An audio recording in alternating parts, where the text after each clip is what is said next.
what you think about when you're born into a fire. Let them burn it out. Sell them to the richest buyer. Hello. They want to let the world decay. They tell us lies and fade away, fade away. We feel betrayed. We were raised to lose the race. Wake at the back of the pack, kill it anyway. Listen up now, because we're never dropping out. Beat the odds, beat the big house. The brains are bigger than the doubt. We've been thinking for ourselves, never let the truth fade away. This is bigger than ourselves, we won't let the world burn away, burn away. We feel betrayed.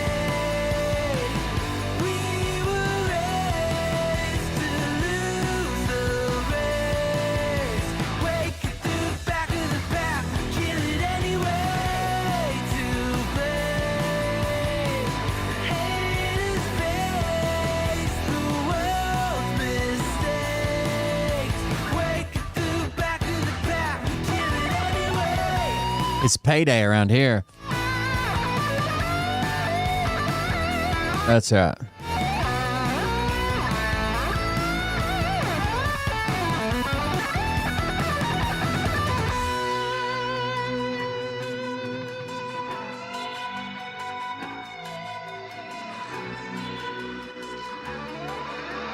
Bert was mad at Nick Fuentes.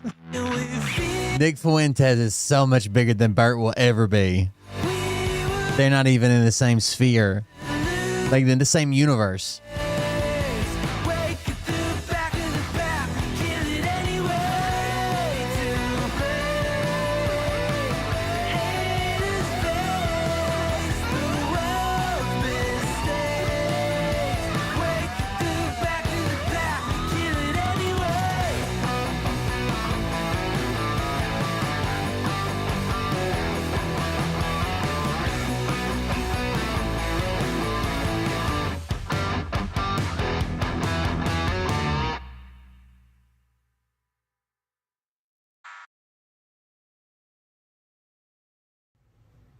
Hey daddies, it's me, the Linda Binda from TikTok. I wanted to make this video because I wanted to thank you for watching Cold Beer Confessionals with Will Bird.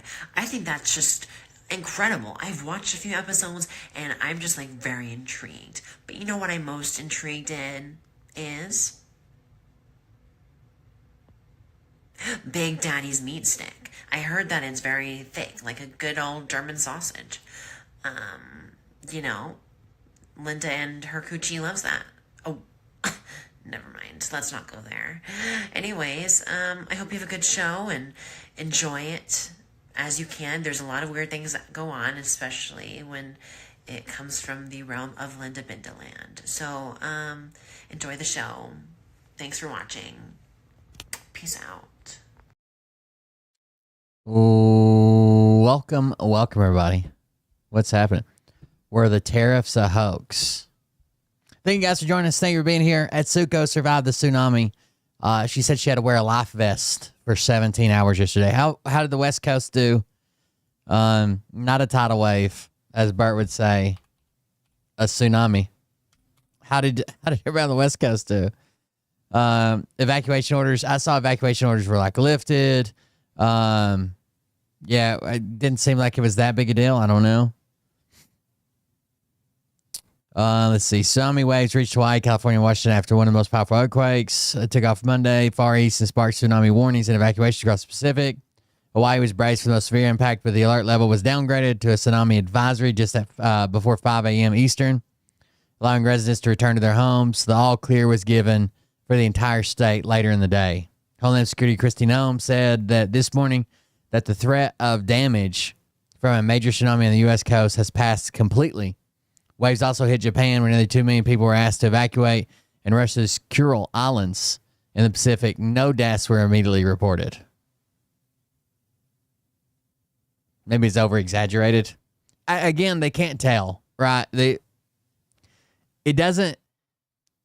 looks like such a short wave when it's traveling across the depths of the ocean. The problem is when it gets to the part, like the ramp that comes up to make the beach.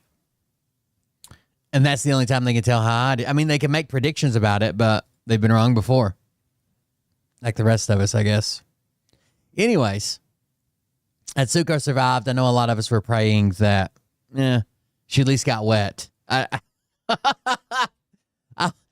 don't want her to die, but it'd be nice if, she had to back her car out in a couple inches of water or something, something to make her feel my pain.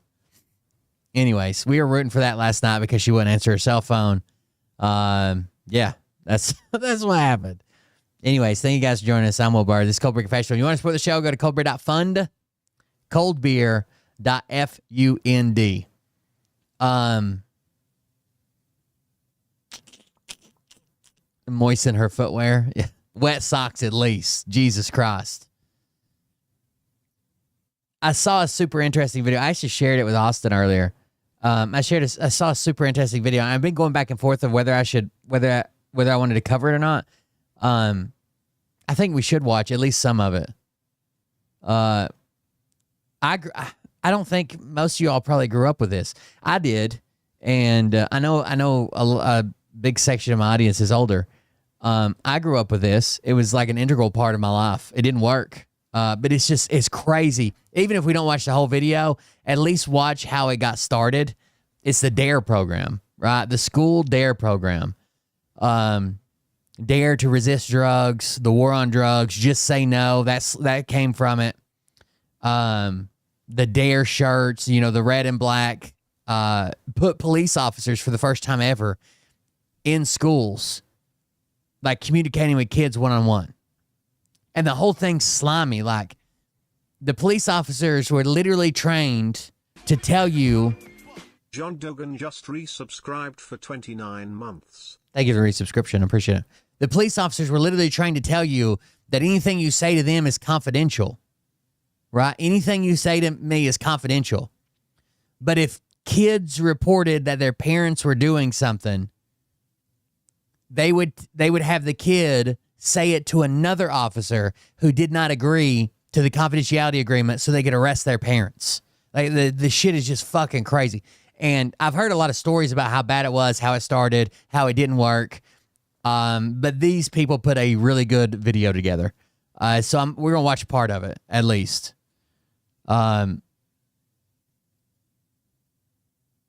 It is from the Chuppel. I don't know how to say this channel name. It's CHUPPL. Chuppel. The guy he releases really good videos, but it's like every few months he releases one because there's so much research into it. So just check this out. The guy who started it was like this paranoid guy that thought everybody was out to get him and was investigating his own city's mayor. And basically he started this program to have kids snitch on their parents.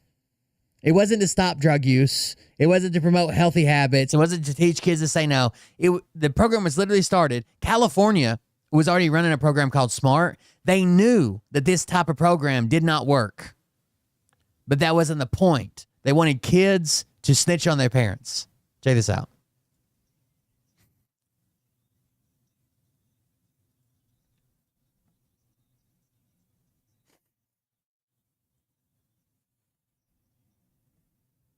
And since then, there's been so many studies of how it never worked. In fact, they don't know if this is just some type of weird outlying statistic, but in fact, you're more likely to use drugs if you were a DARE kid than if you weren't. Program. Before I show you who's on it, I want you to ask yourself, who would you want running DARE? Maybe social scientists or educators. These people are going to wield the power of the police and shape how millions of children view drugs, crimes, and their own body. All right. Ready? I know. I purposely didn't play the sound from the from the fucking the Daily Show clips. I don't want to get a copyright. claim. If you said 4 billionaires, 18 multimillionaires, their lawyers, 3 cops, one of whom is a convicted felon, 2 who are involved in corruption scandals, their friends, the NFL player who's at the center of RFK's assassination conspiracy theories, a boxer who reportedly uses steroids, 2 people on the Epstein list, and this guy who, after the FBI did an undercover sting, caught him trying to launder money to cover up a cocaine trafficking operation. If you said that, then you'd be right. The DARE program it's nonsense. I mean, we can be honest about it. By 1995, DARE, or Drug Abuse Resistance Education, was in 75% of all American school districts. They sent thousands of police officers into tens of thousands of elementary schools to teach 10-year-olds to say no to drugs. It was backed by presidents. People like these DARE officers are making a real impression. Celebrities. Little kids doing drugs. It even got its own national holiday. 114 million Americans went through DARE. Who thought that elementary kids were doing drugs? I mean, you can make the claim that it's, hey, to teach you that later on in life to refuse to do drugs, right? But most of these people are like little kids, like Mr. T, or there's like little kids doing drugs. That's 34% of the entire population. What we were talking about are the consequences for using marijuana and not using marijuana. I just want to check some sense into you kids that are using drugs and think about using. So remember, don't. It was a money racket. It was a pyramid scheme. It was set up to have kids snitch on their parents. It's fucking stupid. Then we found out that it didn't work. Cheers. Cheers. A while back, Mia and I were talking I had DARE in 4th and 5th grade, I think. about the DARE program. Because genuinely, what the fuck? Specifically, how bad its failure was. And the cop was super nice. Like, I'm still friends. I was still friends with the cop up until he died. And I met him through the DARE program. He remembered all our names and shit like that. Like, that's neither here nor there. The whole program is fucked. Some studies, like this one, found that DARE students were more likely than non-DARE students to experiment with drugs. Whoops. How did that happen? And then Mia had a question. Everyone knows about DARE. Everyone knows that it failed. But what I'm missing is, like, did they not test that it worked? Like, the people that made it? For years, DARE has been laughed at. Just say Now to crack! Trendy, goofy teens wear their t-shirt around to mock its demise. We all came up with our own theories as to why DARE didn't work. We kind of dismiss it as yet another failed government program. And we never properly investigated the private corporation, a nonprofit that often doesn't act like one, that somehow was able to get a dysfunctional drug program and police officers into your school and mine. This video was supposed to be a nostalgic explainer of America's biggest accident. But over the past 4 months, we've been combing through thousands of documents, interviewing cops, historians, journalists, and discovered that behind this program is a buried story, using high-powered lawyers, attacking journalists and researchers when they tried to bring the truth to light. I've heard about the studies. I've heard about the rumors. I've heard about everything. But I'm glad this guy put it all together. He did a really good job. So check out the channel. Go subscribe or whatever. CHUPPL on Chuppel on YouTube. People at DARE ruined careers to protect themselves. I want to show you all of this because when you look at the people who were behind the program, you start to see what DARE was really all about. Say no to harmful drugs. I told my friends say no. I refuse to stand up for what I know is right. And then 12-year-old kids were like, okay, crack sounds fun. And then all the kids will be like, now I want drugs. My Desert Night meeting in the Mojave Desert, illegal guns being sent to the Contras by the CIA. They did studies that showed. I know for a fact that when I was in 4th grade, they told me about drugs. I knew what pot was. I had heard people talk about pot in 4th and 5th grade, but they were talking about like LSD and angel dust and all kinds of crazy shit. That's actually ineffective, in some cases actually harmful. The story that's told is that DARE had good intentions, that they built a program that they thought would work, and it just didn't. However, I quickly learned there's a lot more to that story. They knew it wouldn't work from the beginning. After talking with Mia, I went out and picked up this book. It was written by a professor of history at Ball State University, and it's phenomenal. But there's one part that left me with way more questions than answers. So I reached out. In 1983, a group of researchers affiliated with USC just wrapped up a meeting with the Los Angeles School Board. It's not like they didn't have drug prevention efforts going on. The LA Unified School District actually had been piloting a program called Project SMART. The researchers in charge of Project SMART were leaving a school board meeting when a man approaches them. Actually approached the Project SMART researchers. His name was Daryl Gates. And Gates is kind of like, well, what if we can take the Project SMART and just have the police, teach it? Having serious objections to police involvement, they said no. But according to one of Gates's right-hand. So SMART is an integral part of this. In fact, you guys know they're bringing DARE back, right?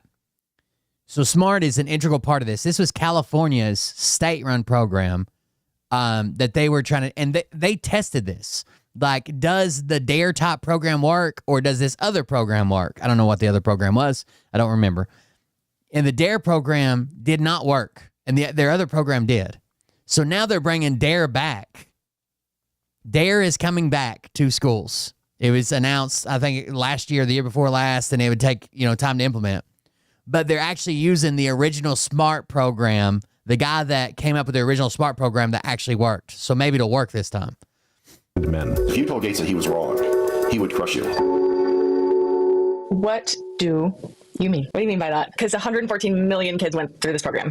So what do you mean he'll crush you? What do you mean by that? This idea of like, if only they had known, does not apply. They fucking knew? Did they know? This cop sounds like a crazy narcissist, paranoid. Like, this guy sounds crazy. Like, as soon as he got a little bit of power, he started investigating other cops, the mayor, everybody around him, and kept, like, dirt on everybody, like a file. His whole department turned into a file to collect dirt on people around him that he could use it later on. So the SMART researchers agreed to share their findings. They had been testing 2 different approaches. One of them they found didn't work. They said, we found that this affective component wasn't working. We've dropped it. Affective component. So the affective component connected with emotion has no affective ties to his family. So when you tie emotion, moods, or feelings to it, did not work. Instead, what happened? It actually they cited it had significantly more drug use. Significantly more drug use when you did this. When you tied feelings, emotions, and attitudes. When you try, I guess the affective part of DARE would be trying to change your attitudes about drugs. Instead, the program that actually worked was a peer resistance. Like, not having a cop come in and try to change the way your attitude towards drugs, but other people your age talking about it and how it could affect you, and probably even when you're older, hearing stories of people your age that struggled with it or went through this or went through that. We don't use that anymore because we found that it was not having the right effects. These researchers had found that it made kids more likely to do drugs. Before it launched. And that's what they told him. The other side of it, what they call peer resistance training, was more effective. What ends up happening, there's no real documentation of why this occurred, is that they kept the affective education component in. So the part that they knew didn't work. DARE kept that piece in. And there's literally no documentation of why. So they went to SMART and said, can we put our cops in your program? SMART said, no, we're uncomfortable with law enforcement being involved. So they went back to SMART and said, well, we're going to start our own. And SMART said, okay, well, here's what we found so far. 1, A doesn't work. B does. And DARE went with A. And there's no documentation. There's no study. There's no reasoning behind why they went with A at all. What do you take from that? Is this just a PR stunt? Or do you think there may be other stuff going on behind the scenes? Well, Gates was always... Oh, peer resistance. Peer resistance wouldn't be like sharing peer stuff. Peer resistance would be like learning how to stand up like the bandwagon, right? Everybody's doing it. Peer resistance training would be like resisting peer pressure, I guess. There's other stuff going on. This is drugs. This is your brain on drugs. Can we all agree that besides those really, really, really offensive retard commercials, that these were the worst commercials in the world? Yes, just like Little Red Guards. The absolutely 100% the worst ones were the ones where they made those mentally handicapped people come on and say, I'm retarded, but I'm just like you, or whatever. Those are the worst. Second of those was like where the kid smokes pot and then he goes flat, or another guy fucking jumps out a window, or your brain on drugs is a fried egg. Any questions? Max's book is a phenomenal breakdown of DARE's expansion, its impacts on culture, policing, the nuances of the hundreds of studies that went into DARE. But I want to show you a completely different angle. It made me want to feel like what my brain would feel if it wasn't a skillet with a little bit of butter. Yeah, all right. That's right. Black salt and pepper. I talked to this guy. He's a former cop, and he was there. Like, he worked directly under the founder of DARE when and where it was created. Okay. And I think the problem is that we all just kind of assumed that DARE's failure was a big mistake. Let me just show you what he said. Why are we doing this program? You know, because that's internally, that's what most people thought. So this guy literally worked directly under the founder of DARE, the guy who started it all, and was there when it started. Why are we doing this? Wait, tell me more about that. They just thought it was a ridiculous idea. Most people within the departments, it's not going to work. Everybody said it's not going to work. Everybody around him said it's not going to work. The research showed it wasn't going to work. Still went with it. You guys know what commercial I'm talking about, where he's like sunk in the couch and he's like a piece of paper or whatever. What? Okay. Marijuana. Oh, is it good? When one of the smart researchers learned that DARE... Andy Johnson also sees DARE as reflecting the antiquated smart prototype and remembers offering to help fix it. We talked to them about evaluating it, but DARE was never interested, he says. Johnson recalls there was an anti-intellectual attitude among the new leadership elbowing their way into the program. But to Gates and others, DARE didn't need fixing. What it needed was money and friends in high places. DARE was using the effective approach. He reached out to try to help fix it, but DARE was never interested. Speculating that DARE had other motives, DARE didn't need fixing. What it needed was money and friends in high places. Though not technically true, the point still stands. Another smart researcher put it bluntly. DARE had never talked to a scientist until it got into some trouble in 1993. Until it got into trouble for like making basically false claims, or what is this based on? Or you're teaching this to half the U.S. population had DARE training. And you don't have any studies?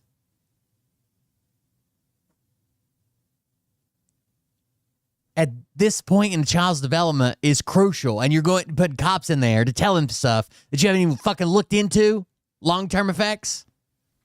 Project Smart researcher Bill Hansen was surprised by DARE's attitudes towards researchers in San Diego. It created a firestorm. Before that, they had never talked to a scientist. They didn't consider discussing the curriculum relevant to what they were doing. They didn't consider going to someone, a psychologist or psychiatrist or somebody, and discussing the curriculum. That's not relevant. That's not what we're here for. When DARE was already in 52% of school districts, making the question if there... It was already in 52% of school districts before they talked to the first science-based person about their program. The goal wasn't efficacy. What was it? It is truly my great pleasure to welcome DARE to NASDAQ. It's June 4th, 1968. A 15-year-old boy walks into the Ambassador Hotel in Los Angeles. He's there on an assignment for his high school newspaper. U.S. Senator Robert F. Kennedy is in town, and he's giving a speech at the hotel. The boy's assignment is to take photos of it. Thanks to all of you, and now it's on to Chicago, and let's win there. Following the speech, the 15-year-old is following the senator around, snapping photos, when... Senator Kennedy had been shot. He's been shot? That's right. A former NFL player named Rosie Greer subdued Sirhan Sirhan, who we now know as the assassin of Robert Kennedy. Realizing that Kennedy had just been shot, the high school photographer starts taking photos of everything he can. Then, the LAPD appears. The boy is detained. All his photos, 3 entire rolls of film, are taken from him. 2 months later, the LAPD secretly burns 2,410 photos taken during the investigation. In time, they also... Kind of weird, huh? They burned all the photos. The Los Angeles Police Department admitted that the ceiling tiles and panels with bullet holes, entry and exit holes, and x-rays of the same ceiling panels, and possible spectrographic analysis of bullets, which Wolford testified he may have prepared, all were destroyed. In essence, the Sirhan defense at trial was primarily one of diminished capacity, with counsel and defendant Sirhan both admitting that Sirhan has fired the weapon. Also destroy ceiling panels with bullet holes in them, x-rays of those ceiling panels, and spectrographic analyses of the bullets. Why would you do that? It's all quite suspicious. During this time, a young officer at the LAPD is climbing the ranks. His name is Daryl Gates, and he was just in charge of the intelligence division, but got a promotion to be assistant chief. He was a narcissist, and his ego was beyond belief. Gates is about to build an infamous reputation. A man who Pulitzer Prize-winning journalists have called egomaniacal and paranoid. He is responsible for the creation of the SWAT team. And commits a move that will change policing forever. A brutal, unprovoked raid on the Black Panthers.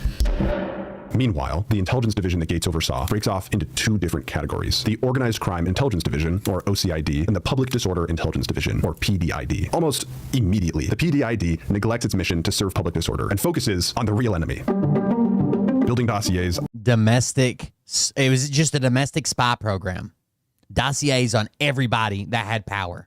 On journalists, labor unions, civil rights groups, public servants, anti-war activists, and the mayor, of course. This paranoia that the LAPD had under Daryl Gates extended way beyond the city of LA. This is the guy, this crazy guy, Daryl Gates, is the one who started the fucking DARE program. Officers undercover all around the world. I know this guy sounds like a conspiracy theorist, but he's actually a Pulitzer Prize-winning investigative journalist.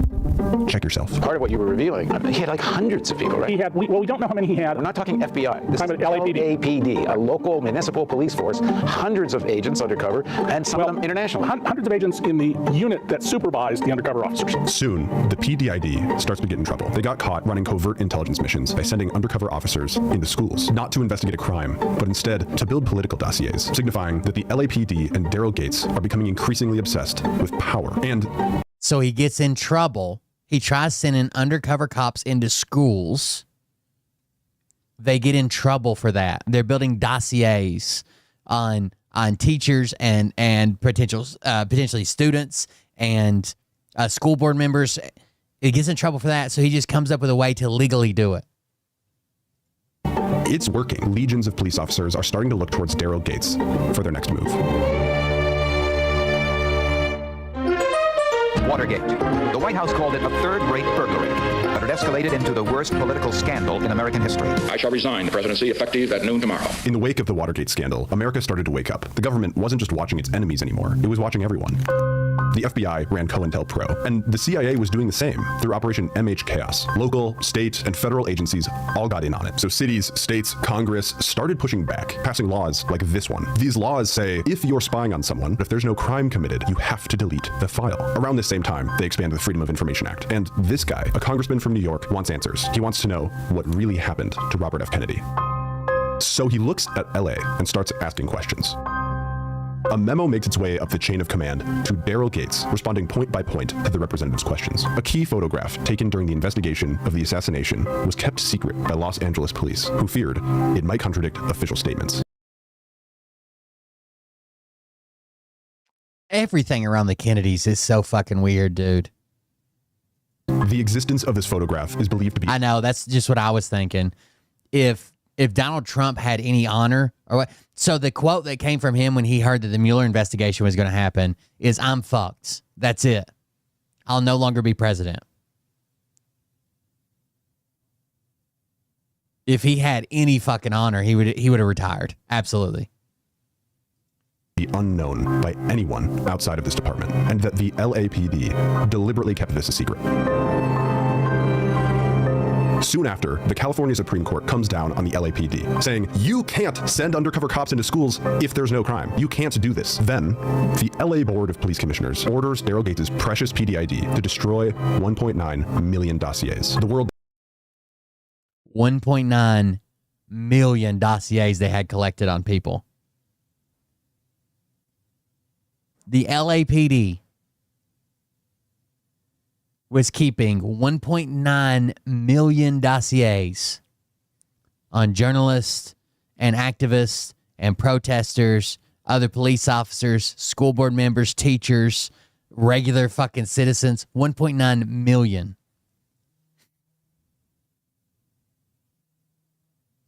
that Gates built of power, secrecy, and... Hold on just a second, I gotta mute.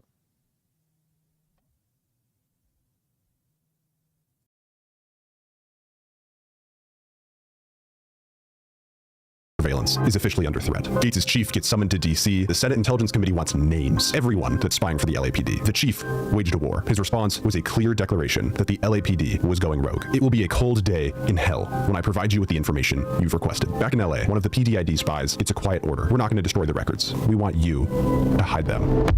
3 years later, Daryl Gates is promoted to chief, inheriting total control of a rogue, loyal, militarized force with an elite spy network. Daryl Gates is then blessed with a gift directly from the CIA gods themselves. These new laws didn't say that spying was illegal. They just said that if no crime was committed, you shall maintain no record. Representative Larry McDonald, chair of the right-wing advocacy group known for its conspiracy theories, teams up with his buddies to create the Western Goals Foundation, a domestic intelligence agency. Sorry, I missed part of that. My nephew was video chatting me. He's been working on his truck, and I think he just messed it up, but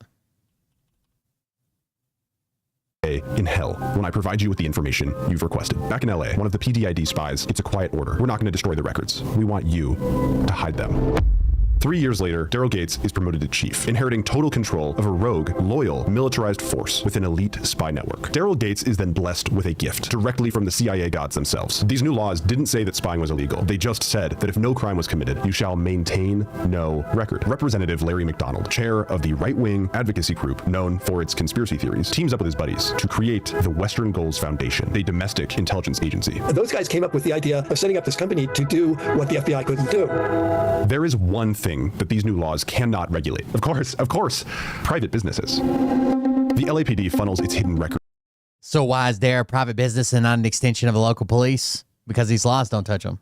To the ultra-conservative mini deep state. He got the files from PDID. And ramps up. 200 groups were infiltrated over the course of a couple of years. Spies are sent to the city council, journalists, academics, the ACLU, celebrities, LGBTQ activists, labor unions, and the political left. And those were being provided to Western Goals. We were told at one time that there were no undercover agents in this chamber, and in fact there was an undercover agent. You've had officers infiltrating peaceful organizations, law-abiding organizations, infiltrating this council chamber, reporting on what councilmen have said, reporting on roll calls of councilmen, and you're telling me that you're proud of the efforts that have been made? You seem to know a great deal. Undercover agents in their city council meetings. Like, what the fuck is going on? This guy had to be a fucking psycho to do all this. For a statement that says you don't know anything. Now, what is it? Do you know everything or you don't know everything? Yes, Mr. Bernardi, I believe so. We'd come to work and there'd be a helicopter over our building, right? They'd be monitoring us, coming and going and everything. And, we'd stand there like going like this at the helicopter.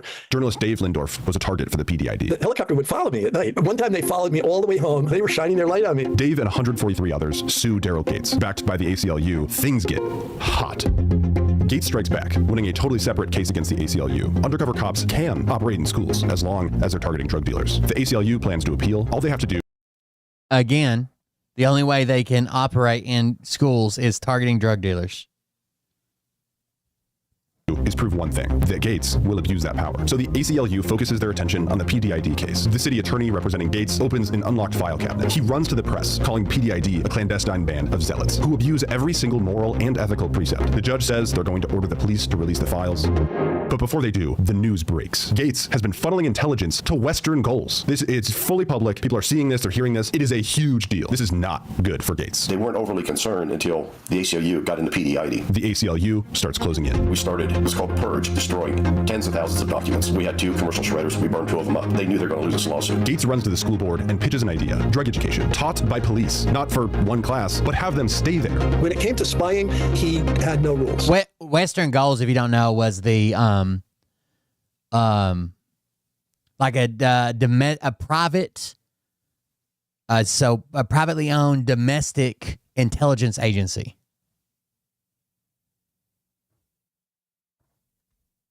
It was a big deal around the time, right after Watergate and shit.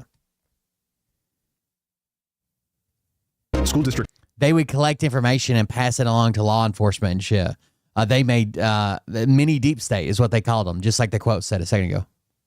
Who abuse every single moral and ethical precept. The judge says they're going to order the police to release the files. But before they do, the news breaks. Gates has been funneling intelligence to Western Goals. It's fully public. People are seeing this, they're hearing this. It is a huge deal. This is not good for Gates. They weren't overly concerned until the ACLU got into PDID. The ACLU starts closing in. We started, it was called Purge, destroying. They were also, if you remember the Iran, Contra, Nicaragua, of all that shit, they were in Western Goals was involved in that. thousands of documents. We had 2 commercial shredders. We burned 2 of them up. They knew they were going to lose this lawsuit. Gates runs to the school board and pitches an idea. Drug education, taught by police, not for one class, but have them stay there. When it came to spying, he had no rules. School district is like, you are nuts. A program cannot be developed overnight. Gates approaches smart researchers saying, use my cops for your program. They say, no. They would send their files on leftist groups to Western Goals, and then Western Goals would make them accessible to the FBI. Western Goals gets... So they just found a way around keeping all the dossiers, right? We send the file, we make the files, and now they have to be deleted if no crime's committed. If we don't find a crime, they have to be deleted. First of all, we send them to Western Goals, then we delete them. Western Goals uploads them, their private company, they give them back to the FBI, and we have access to them if we request them to the FBI. It's added as a defendant right as soon as they entered the Iran-Contra funding network by funding rebels in Nicaragua with the CIA. The founder of Western Goals gets on a plane to South Korea. Soviet fighters approach, shoot the plane down. He dies. The ACLU goes on the offense. The CIA notices that all of this is happening. LAPD, MH Chaos type activity. Iran-Contra is fucking wild. ACLU legal action. The CIA sends 2 agents to LA, and Gates sends 10 cops to 50 elementary schools. The official launch of DARE. And that's when the city settled. So literally, when they're tied up in this Iran-Contra, Western Goals, Nicaragua, ACLU infiltrated, dossiers having to be burned and destroyed, that is the ashes that the DARE program is launched out of. And everybody looks the other way. I used a lot of drugs when I was young. What are the chances that going through the DARE program made me more likely to use drugs? I probably still would have, okay? But what are the chances? Daryl Gates loved spying, but so does the internet, which is why I use Surfshark, the sponsor of this video. With Surfshark VPN, you can connect to the internet in 100 different countries around the world. And then trying to make sure my nephew doesn't need a ride. You're trying to access content that's blocked or censored in your country. Yikes. While also protecting your online privacy and security. Because with Surfshark VPN, all your web activity filters through whatever server you're connected to. So these trackers, they don't know that it's you. And with Surfshark Alert, they'll monitor your online accounts and financial accounts to see if anything shows up in a data breach. I hate to say it. It's one of those things no one thinks about until it's too late. So Surfshark is offering an extra 4 months for free to anyone that watches this video. All you have to do is click the link down below, surfshark.com/Chuppel, CHUPPL. If you click that link, you'll get the deal. And there's no worry. Okay, he says Chuppel. 30-day. So that's the name of it. Thank you to Surfshark for sponsoring a portion of today's video. I don't know what Chuppel means, but he said it. Back to it. Yo, Drew, I got that stuff I was telling you about. Here's one of those stupid ass commercials. Who is this guy?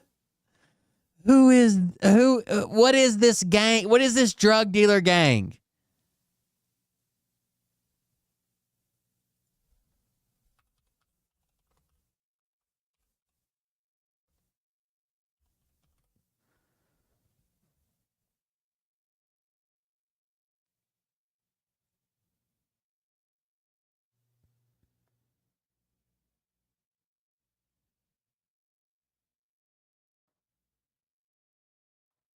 Hey, yo, Drew. Yo, Drew. We got the stuff I was telling you about. It's one black guy, one guy with a trust fund, and then an unidentified Asian in a leather jacket. No!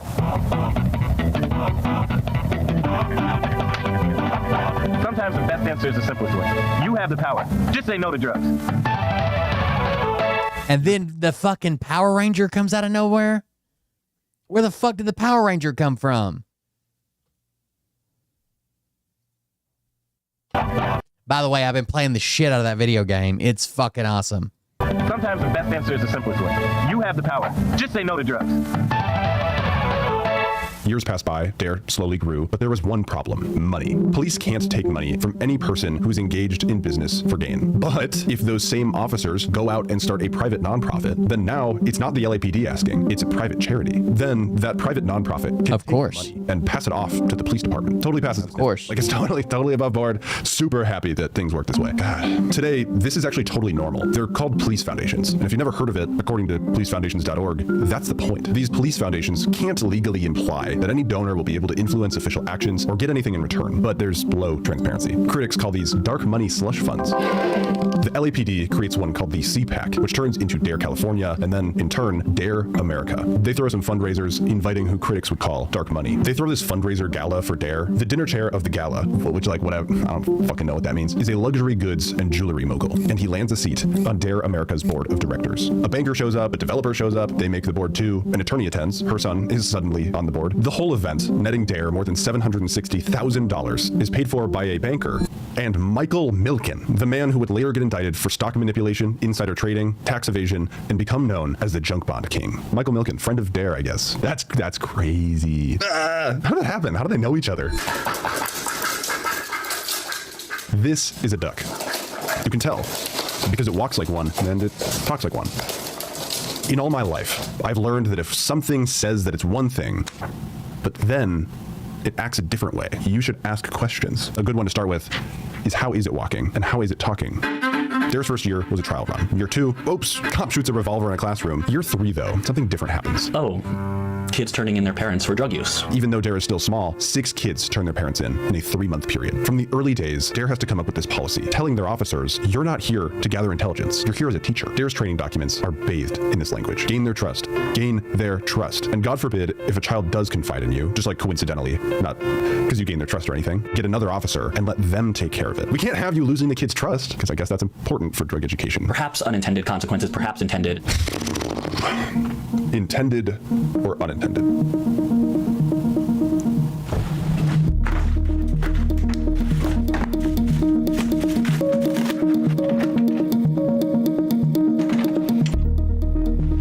The new DARE elementary curriculum challenges students by having them participate in active learning. The officer guides and directs students' progress and their understanding. I'm going to ask for a student to help me by decorating the DARE box, and that'll be a place for all of you to drop questions in. But also, that might be a place where you may want to tell me something in confidentiality, and if you do, make sure that you make note of it in that box. Please make note of it. A confessional box. A confessional box. You might want to tell me something confidential, and make sure you make note of that. And you know, that's what it was, to turn kids into snitches. That's in there, or that you don't want anyone to hear it, that you want it to be private. When I mention the term confidentiality, what that means is it's something between you and I. It's private. If a literal confession box isn't damning, I don't know what is. Would you say that it's in line with what you know about Daryl Gates to start a program that inspired kids to act as informants? Oh, yeah. Yeah, I have no doubt that it occurred to him that this is a possibility. As Dare grew, this became a huge problem. More and more kids started turning their parents in. Parents compared Dare to the late Weimar Republic. If Dare was good at one thing, it was not drug education. It was, as Wikipedia says, using children as informants. The idea that you're going to use kids to rat out on their parents, the bottom of the barrel. If they use that to lock the dad up, the kid's going to find out about it someday that it was because of what they did, and they're going to live with that guilt. A 3-year independent study into DARE is commissioned by the Department of Justice, the same branch that funds DARE. Over the years, the DOJ approves of the independent agency's approach. Receiving feedback and notes, everything looks good. But when the study was ready and the findings were that DARE didn't work, the Department of Justice refused to publish it. That's weird. The researchers go to the American Journal of Public Health. They wouldn't publish it? Academic journals in its field. This study How strange. Exceptionally good peer reviews. So the American Journal of Public Health goes to publish it. When the phone rings, it's DARE. They said that DARE tried to intimidate them, to interfere and prevent the public from knowing that DARE doesn't work. When a major television network was working on a story about DARE, the producer said, they worked very hard to get our story suppressed. When a reporter questioned the effectiveness of the program in USA Today, he received letters from classrooms all over the country, coordinated. They were all addressed, Dear DARE Basher. DARE didn't stumble into its failure, it protected it. But to DARE, it doesn't matter, because the money starts flowing. My fellow Americans, this war is not yet won. Reagan accelerates the war on drugs. And our nation is united against this scourge as never before. The First Lady attends DARE fundraisers. Walt Disney's daughter gives an extraordinarily generous donation, landing a spot on the board of directors. The federal government says it'll pass a bill to fund anti-drug programs. Gates perks up and says, success is when DARE is in every classroom across America. DARE sends a lobbyist to D.C. That bill then gets amended, specifically putting money aside for programs that are taught by uniformed kids snitching on their parents. And they can't consent to any of it, right? They don't understand what they're doing or the ramifications of what they're doing. law enforcement officials. DARE uses government money to create regional training centers and develops a decentralized business model. Board of directors, executives, employees, training centers, then the cops. But if they hire cops, they're no longer cops. So they help police departments set up private nonprofits themselves, dedicating much of the officers' training to teaching them how to raise money. They then... Look at this training. How much was used on each one? Perform needs assessment. This line is how much. Define administrative structure, this line. Develop work plan, this line, a little bit bigger. Develop budgets, this line, a little bit bigger. Develop funding strategies. All the money was dedicated to making more money. They then coach those officers to expand their program and bring on more officers, creating a really unique triangle shape. Why does it kind of sound like a multi-level marketing scheme? At the time, Herbalife and MLM was the fastest growing company in America. Listen to this. At the time, Herbalife, which is not a pyramid scheme, right? It's an MLM, technically. Or if it's a pyramid scheme, they'd be shut down. At the time, Herbalife was the fastest growing company in America. Perhaps DARE took some inspiration, but I don't know. It's not like Herbalife's founder and executive vice president was on the board of directors. The founder and the executive vice president of Herbalife were both on the board for DARE.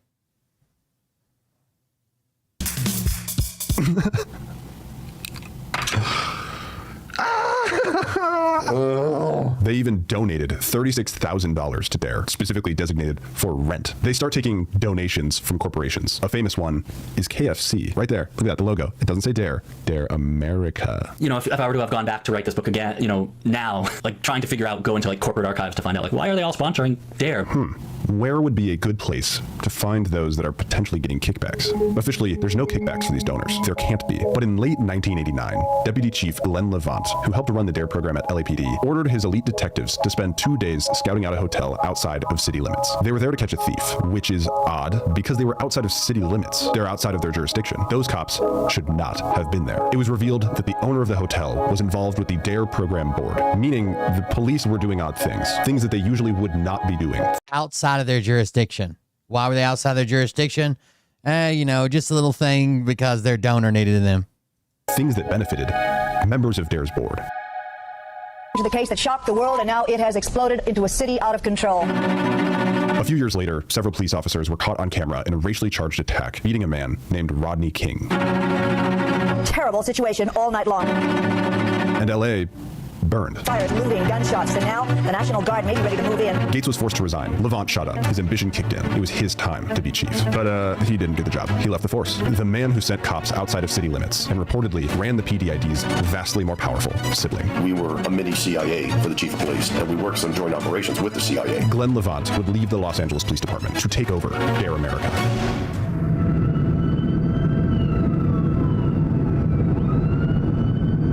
This is a timeline showing DARE's board of directors over time. With an alleged reputation of giving kickbacks to those that are affiliated with DARE's board, these are the people that Glenn Levant and DARE America reported to. You have billionaires and millionaires, high-powered lawyers, government officials or people with connections, high-powered police and their friends, media personalities, and some old friends. The football player that subdued RFK's killer, Bill Clinton's close confidant, a former congressman who was disgraced by financial crimes, who was assisted in those crimes by DARE's friend, the junk bond king, founders and CEOs of Hollywood's largest studios and developers, Michael Jackson, an infomercial king who will soon launder cocaine money, the lawyer who defended the city of LA in a lawsuit filed by the 15-year-old boy whose photos of RFK's assassination were stolen from him.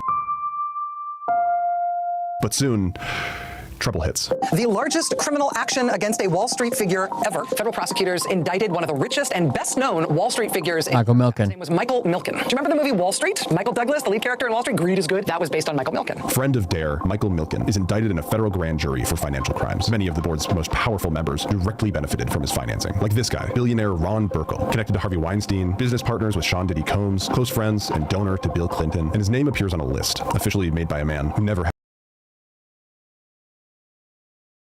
named in the Epstein case as well. Any clients. According to the data available to us, Ron Burkle is the longest running director on the board at DARE. The junk bond king is sentenced to 10 years in prison. He only served 22 months, and then the junk bond king was released. But he had to do a lot of community service hours, which he went to DARE for. You can see him here talking to board member Michael Jackson at a gala. And as DARE starts to fail, the board will also fall apart.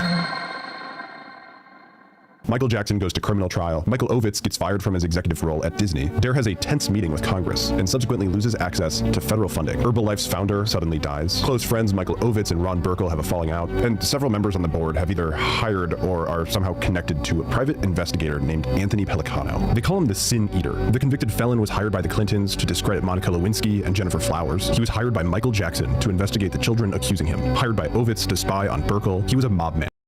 His nickname is the Sin Eater. Who somehow got access he's an investigator from the mob to LAPD police files to aid in his crimes.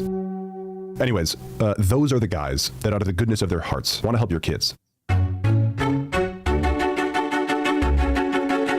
So what was 75% of school districts Dare really all about? We can't say for sure, but we can hold it up to the duck test. Beginning in the 1990s, the United Kingdom taught the Dare curricula, but over time, they modified the curricula and strayed from only using police officers. They still used cops, they just also used professionals and educators. But Dare sent them a cease and desist, demanding that they stop using the Dare trademark. Coincidentally, after Dare UK made this change, early studies found an overall positive change in results. So while the official story is that Daryl Gates created Dare because he wasn't happy with the results of the undercover drug bust in schools, I believe that the Detroit News said it best. In 1983, then Los Angeles Police Chief Daryl Gates wanted to get police officers into schools. What resulted was a strange brew of politics, police, and education researchers, and explains Dare's long history of clashing with nearly everyone who tried to evaluate it. So if you were to ask me, Dare walks like an MLM and talks like a hustle. After years of attacking anyone that criticized their program, Dare finally admitted it here on their website. Scientists have repeatedly shown that the program did not work. Seemingly in hopes to regain access to federal funding, Dare has released a new program.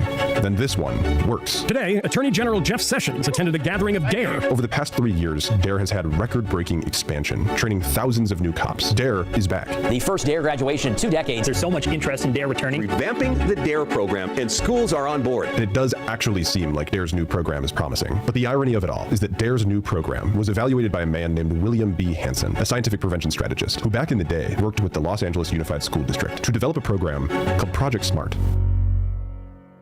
So the same guy again to Surfshark for sponsoring a portion of this video that originally started the SMART program, the one that actually works, that they wouldn't let Dare be part of the cops, is the one that's leading the development of the new Dare or whatever, right? That is the new program that they are relaunching. So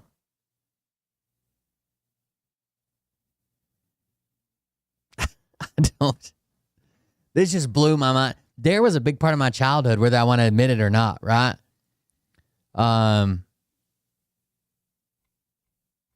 It was a big deal. It was a big deal.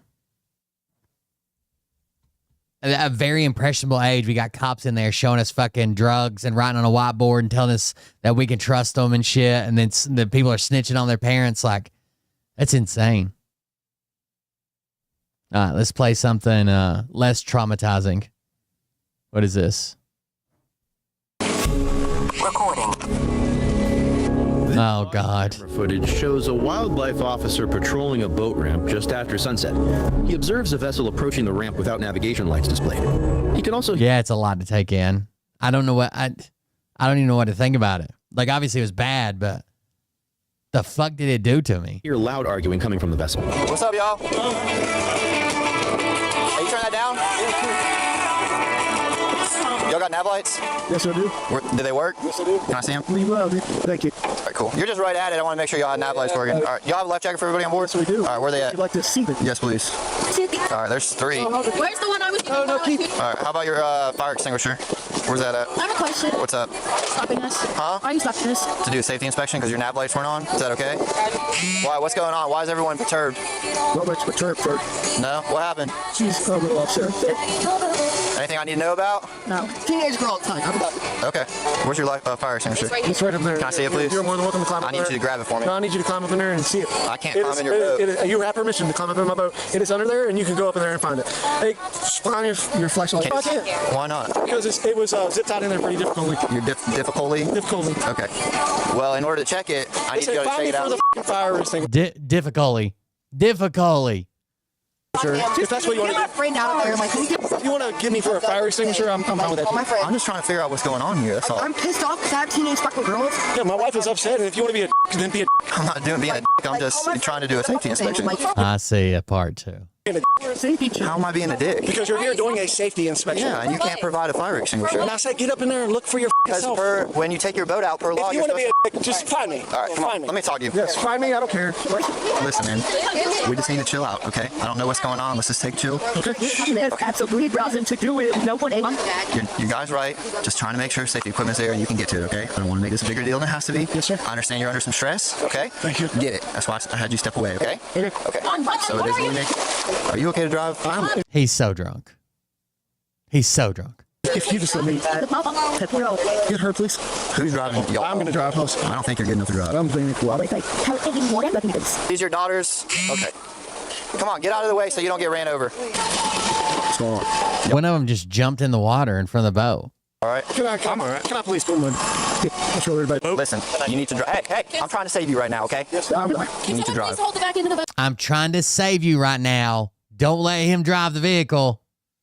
You understand me? Are you okay to drive? No, I'm driving. I don't have to drive. I don't have a driver's license. I will drive. You can't drive the trailer like this. I will drive. She will drive the trailer like this. I will drive. Can I just at least back it down so she can pull? Come here. You want me to do How much have you had to drink? I have You had 4 beers? All right. Well, the police just don't. All right. No, because he's trying right now. In order to make this... Hey, you need to get out from there. You need to get from there. Holy crap. Yo, Dad, you see what? I just want to be there. You said I'm doing with her. So, you've been drinking. Isn't there like a bunch of signs around docks that say like not to swim around that close to docks because chance of electrocution? Right? Yes, sir. All right.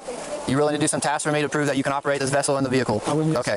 When I tell you to, touch the tip of your nose with the tip of your index finger and immediately return it to your side. This is the nail of your finger. This is the tip. This is the side. And then this is the pad, okay? You're going to aim with the tip of your finger to the dime-sized portion on your nose. One more time. On the tip of your nose. Okay. Which one? You want? Okay. For the next 30 minutes, the wildlife God damn. officer conducted a seated sobriety test on the boat operator. Begin.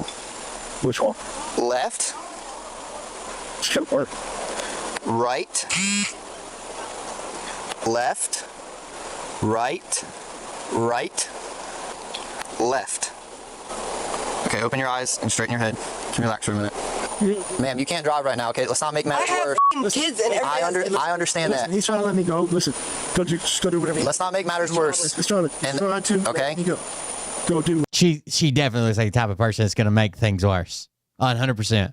And he's honestly trying to give them a break. He's trying to give them a break. Whatever you need to do. Listen, I don't know. Listen. Ma'am, please don't drive, okay? You understand what I just said? Yeah, I got you. He's trying, so go to like my daughter's. God damn, dude. They didn't. Fuck.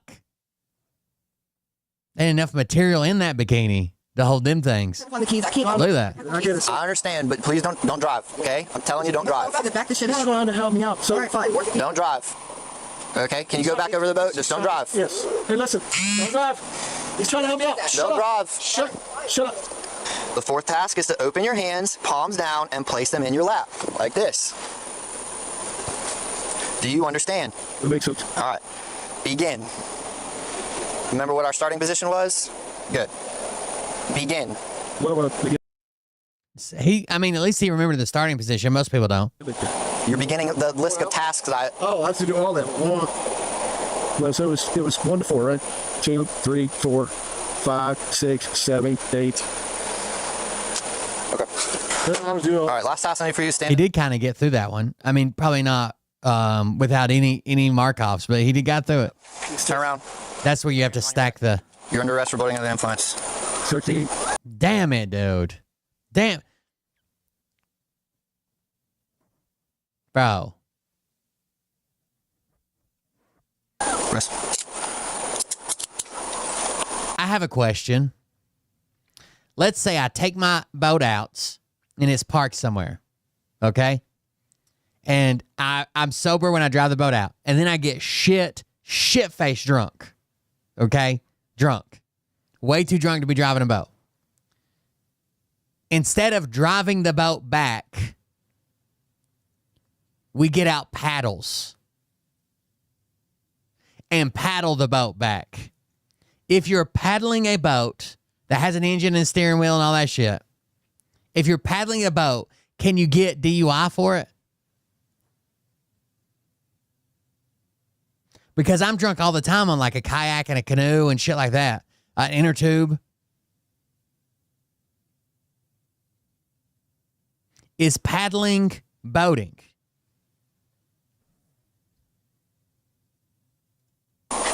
Are you arresting my dad? Step back. Don't make it bad. Step back. Hey, listen, just go back. Please, listen. It'll be fine. Go back. I can't, but this poor guy has so much to deal with. No wonder he's fucking drunk. No, because I want to know why the you I'm going to explain it to you. Chill out, all right? Let's not get it bad. No, because I literally could have drove home, and if you arresting him for DUI, no, I'm not arresting him. Me too, because I will drive home. I'm not arresting him for DUI, ma'am. Then what you It's for boating under the influence, okay? I drive. I have my license. All he did was put it into here because he didn't want me to hit the dock. Sit down. I drove the whole time. I have my boater's license if you want to see it. I You want me to go get it? I believe you. I'll go get it because I drove the whole time, and all I wanted... Chill, all right? He's trying to get him to chill the fuck out, but they were fighting when he pulled up. His wife said those teenage bitches over there. So clearly she's on his case about something. He's trying to get him to calm down at least right now. He might turn fucking crazy, but right now I feel sorry for him. Listen to your dad. Go ahead. Hey, the guys, don't you touch me. All right, asshole. Go back in. It's not because he's a dick. Literally, I Yep. Tables have turned. Hey, dickhead. Hey, listen. Stop. Okay. You are a dickhead. Okay, I understand. You are a dickhead. Sit down. No, you. Sit down. Yeah, fuck. Hey. We ain't driving. I know. She's driving. Easy. You're a dick. Easy. All right. Stand back. Stand back. She's definitely not going to escalate the situation. I can tell.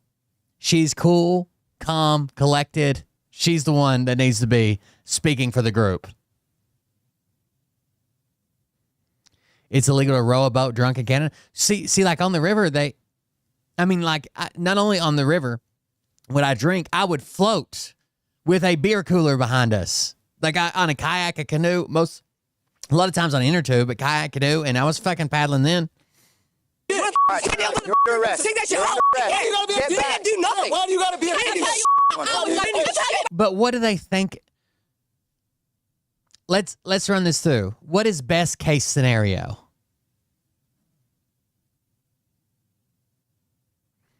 Let's say they're able to overpower him, knock him unconscious. Then what? He's handcuffed. There's body cam footage. They know where the cop was at. He called in their fucking boat. He called in their IDs. Like, what is going to get better in this situation? Or let's say there's a miracle. They show him how tough they are, and you think he's going to then decide, like, okay, no DUI. I'm taking it back. I didn't know you guys were willing to fight over it. Stop. Get back. Get back or you ruin case. Do you understand? 1094. He's fighting her with his knees. Look at the guy fighting his wife with his knees. Stop. Get back. What? Back up. Back or you ruin case. Do you understand? Look at him. 1094. The officer calls for backup as the family gets aggressive. Get back. Easy. All right? Get back. I don't want to tase. Let's go. Easy. Easy. The operator's brother is seen trying to restrain the two females as they continue to harass the officer. Y'all be easy. Don't make this. I know it's. You're a shut up. Sit down. Easy. Go. Now. Come on. Good. Step it up. Step it up. Go. Give me the mother truck keys. I'm not going. 10-4. Let's go. Please stop. Easy. While waiting for backup to arrive, the officer tries to de-escalate the situation. Back. All right. I understand. Back. I don't want to tase you. They got it blurred good. Tits keep going in and out. They can't keep up with them. I'm asking you guys are tearing your family apart. Hey, come over here and just sit. Just sit down the curb, all right? I understand. You. All right. No, you. Okay. Why'd you be a little bitch for? Hey. Look, he's trying to get out of his handcuffs. No. And she's trying to help him. No. She's trying to help his ass. Tase you. Don't make me tase you. Listen, stop. Stop. Get down on the ground. Stay right there. You hear me? I'm not around now. I'm not around. The cop was way too nice. Way too nice. You guys want to see part 2 or no? We'll just leave it here and imagine the second part. I think it's a good place to stop.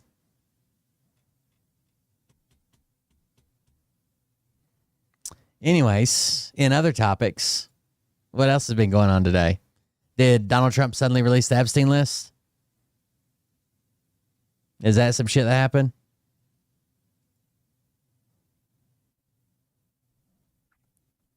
I came to this interview on my free will. You guys are the worst amateur researchers. He was, of course, Epstein's close friend for 10 years, but they weren't on speaking terms during Trump's first term. Epstein got this information.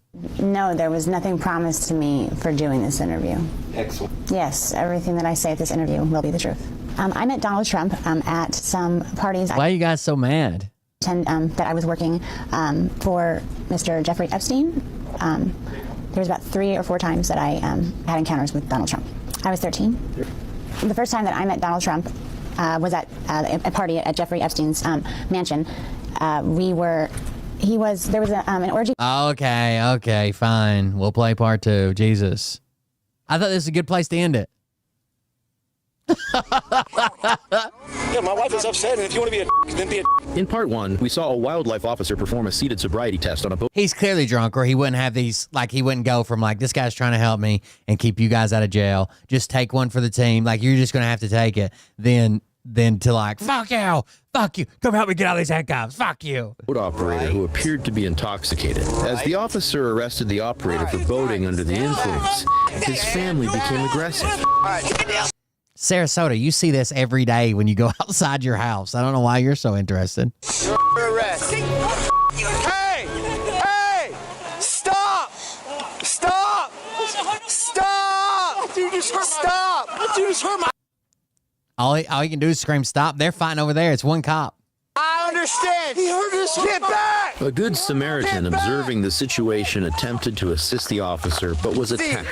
Easy!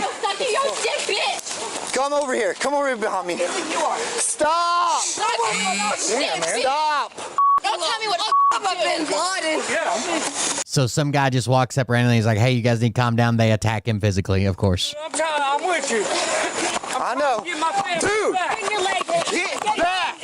No, you're not. Just tase a motherfucker and let's go from there. You're not protecting my family, mother. Get back! No, because they just hit me. You let Get me. back! No! No, you're stay there. They can touch my. You're not hurting your family, dude. Stop. Another wild. As soon as his feet touch the ground, so quick would I grab the fucking link between his handcuffs and jerk him up goddamn as high as I could behind his back. Life officer arrives to assist. No! You didn't help me! Stay there! You didn't help Stay there! You didn't help my family! Stay! Get back! Listen, you didn't help my family! Put your arms back! They can't even make words. What's Gary Vaynerchuk doing there? That was weird. Weird cameo. Gary V. He's swimming. Listen, you got civilians! Dude, stop! You stop! You stop! You hurt my family! You let my family there! Yeah! Help me! Help me up! Help me up! It's all right. You can hug her. Hug her. Hey! So they stood him up so he could go attack this cop and the other guy. And the Fish and Wildlife's just like, hey, don't do that. You touched my stop! You touched my in the truck! In the truck! Yes, hug him, hurry. They're still letting him hug and shit. Yeah, hurry, but you can hug him.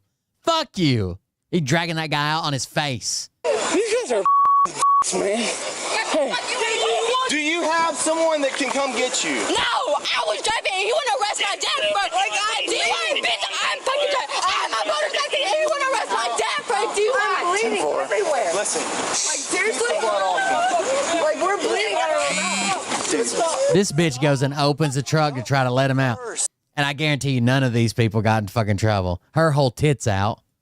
No, you arrested my dad. I know. No, you hit me on the face. Listen to me. What We're you gonna gonna get to the I'm bleeding. Like, he hit me in my face. I'm like, man. I know. Heated. I know. It's heated. It's heated. I get it. You're good. Well, so what you have to remember is once you deploy a taser, you got to put another cartridge in. So I understand him just threatening the taser. Or he's got to come in and tase the one that's coming at him right now.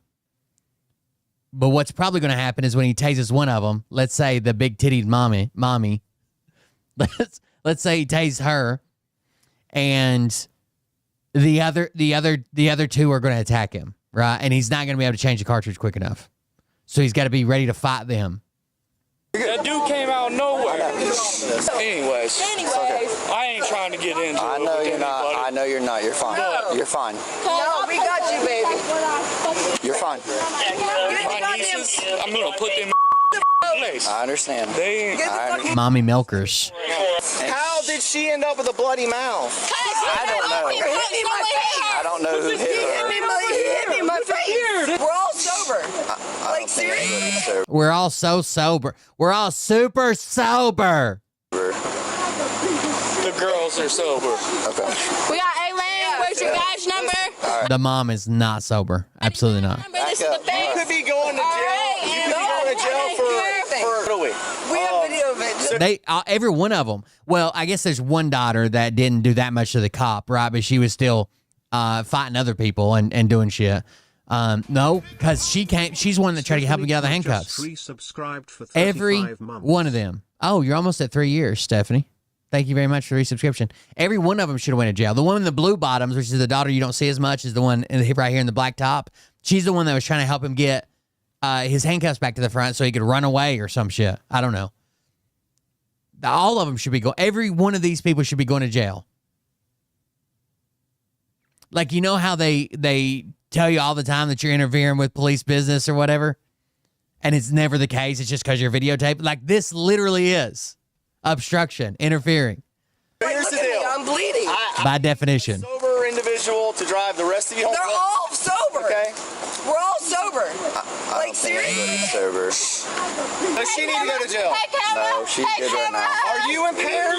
No, I'm not. This is how you act. Yes, because it's got me pissed off. Let's go viral. Let's go viral. Okay. Let's go viral. Sober driver to drive. You don't talk to me. You don't talk to me. Like, listen. The adult female wipes what appears to be blood on the officer's arm. Okay. You heard? Oh, no, you don't want to do that. Hey, back up. Back up. Get back. You want me to spit Back. You want me to spit your Back. You want me to spit your face? Get handcuffed. Turn around right now. No.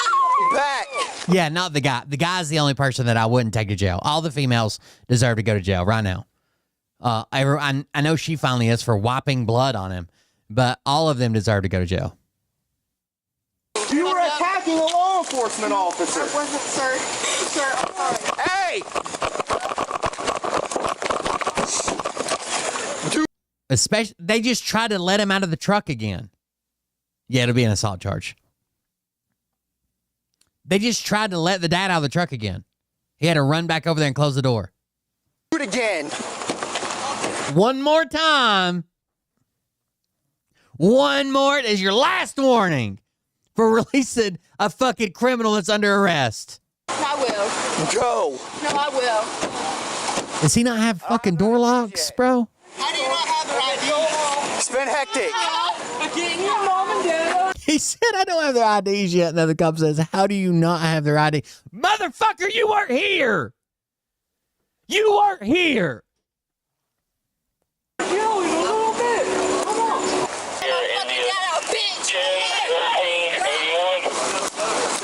Thank God another officer arrived. Is she going to jail? Please. Easy. Come here now. No, stop. Turn around, put your hands on the gun. Everybody's going to jail. Exactly. Thank God. Hey, why do y'all get my phone now? Why do y'all get my phone, Easy. please?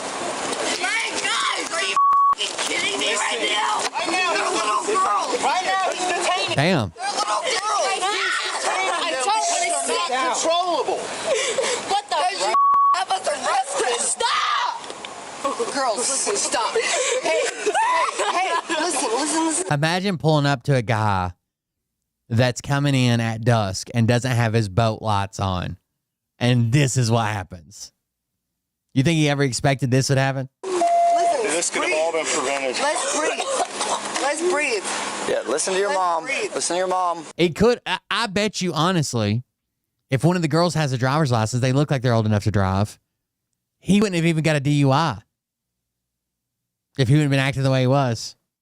And just explain, like, oh, I had to put it at the dock, but she drove the whole way. You know, she hasn't been drinking. She's under 21. She can drive. We'll have to help her back the trailer in, and just went on a, like, the cop was so fucking nice originally. Okay? Like, that dude just threw me to the ground. Listen, I heard too. I'm getting my phone. No.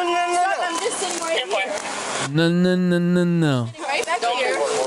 Don't move. Y'all saw everything? Yes, sir. Y'all willing to provide a statement? That dude down there didn't. Yeah, I know. He had my back. Yeah, okay. and then I saw them storm you, so I'm like, whoa, we gotta. I know they did storm me, but they stormed me. He's a good Sam. Hey. He's a good Sam that came to my aid, man. They stormed me and he pulled them back, so I would have been. Well, right now he's a victim. Yeah, I appreciate it, man. I wasn't sure if he said to come over. Yeah, dude, I had all 5 of them, so I said come over, and if you were willing, I appreciate it. Okay, as long as I did the right thing. Yeah, you're good. No, you're good. You okay? I know, man. Yeah, they got me. Are you willing to provide a statement for us and everything? Okay. He's got my.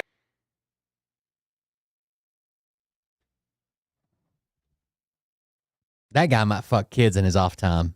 I don't know what that creepy fucking smile and thumbs up was. Yeah, you're good. No, you're good. You okay? I know, man. Yeah, they got me. Are you willing to provide a statement for us and everything? Okay. He's got my ID. Okay, perfect. I appreciate Trump finds out they're part of the MAGA boat rally, pardons them all. you coming like that, man. That takes a courageous person to do that, and I appreciate Trump just pardons everybody in the state of Florida. That's why. that. Hey, man. All Caucasians in the state of Florida. I appreciate you, dude. I really do. You're not in any kind of trouble despite what they say, and no, I didn't think I could be. Yeah, you're good, man. I'll go to court for you all day. Right on. I appreciate it. Hang out for me. Yeah, we will. I'll just right over here. All right.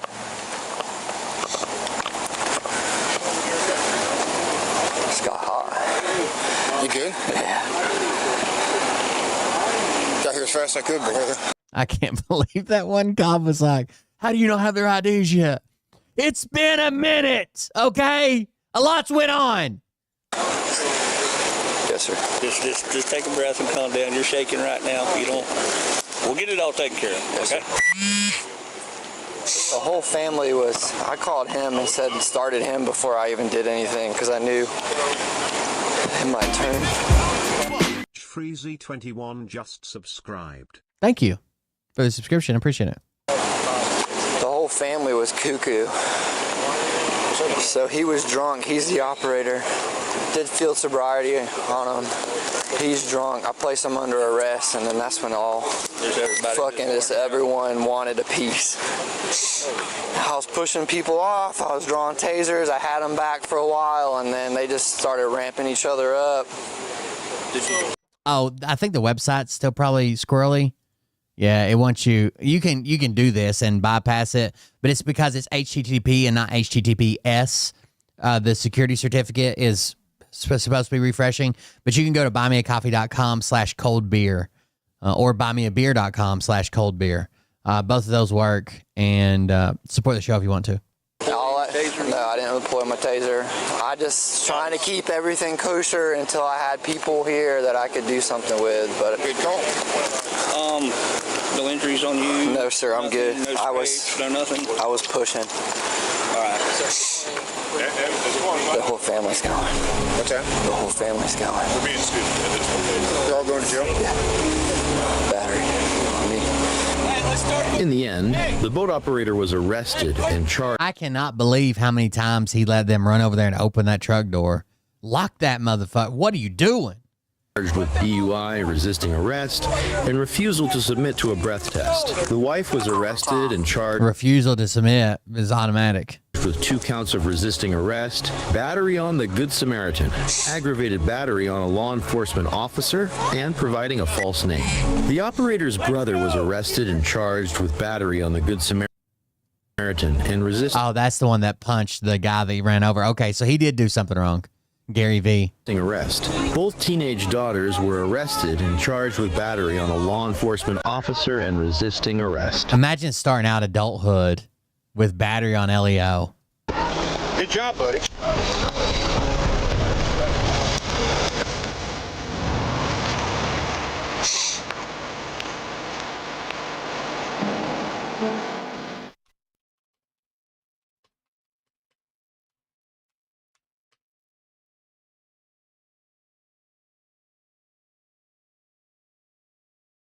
Yes, you can get boating under the influence charge while operating a kayak. It applies to all vessels, including human-powered ones like kayaks. Damn, I guess they just ignore us in the river, which in the river there's no motorized boats, right? It's just not, it's not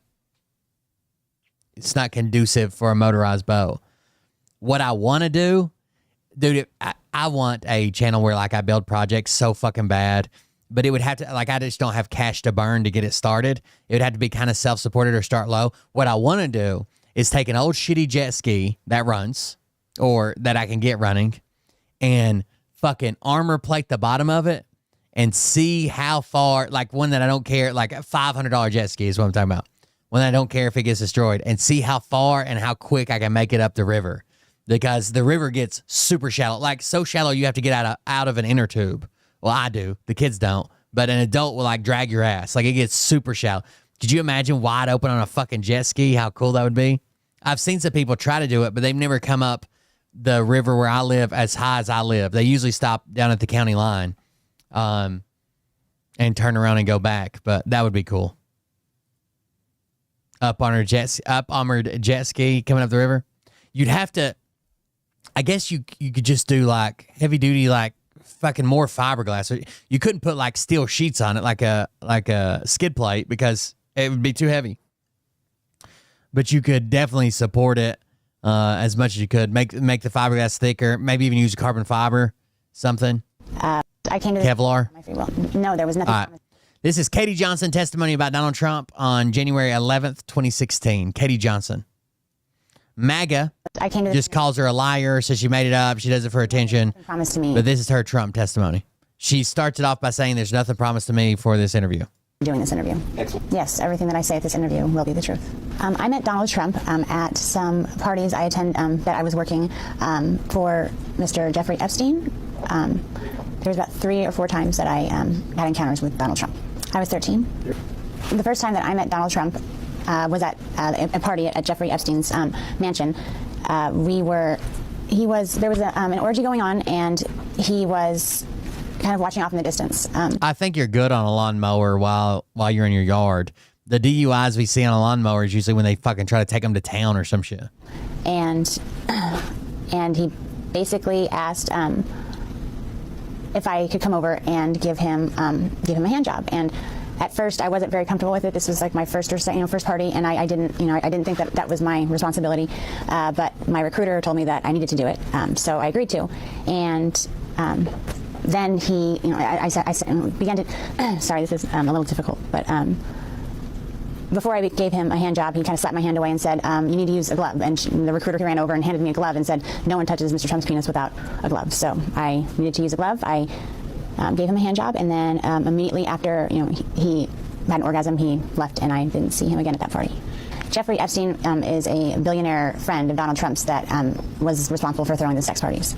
I originally came to New York trying to be a model, and in my travels, I met a girl named Tiffany there who was very interested in me and said that that's what she did, is that she helped girls get what they wanted, and she could help me get into modeling. That she knew a lot of people that were higher ups, and that it would be no problem.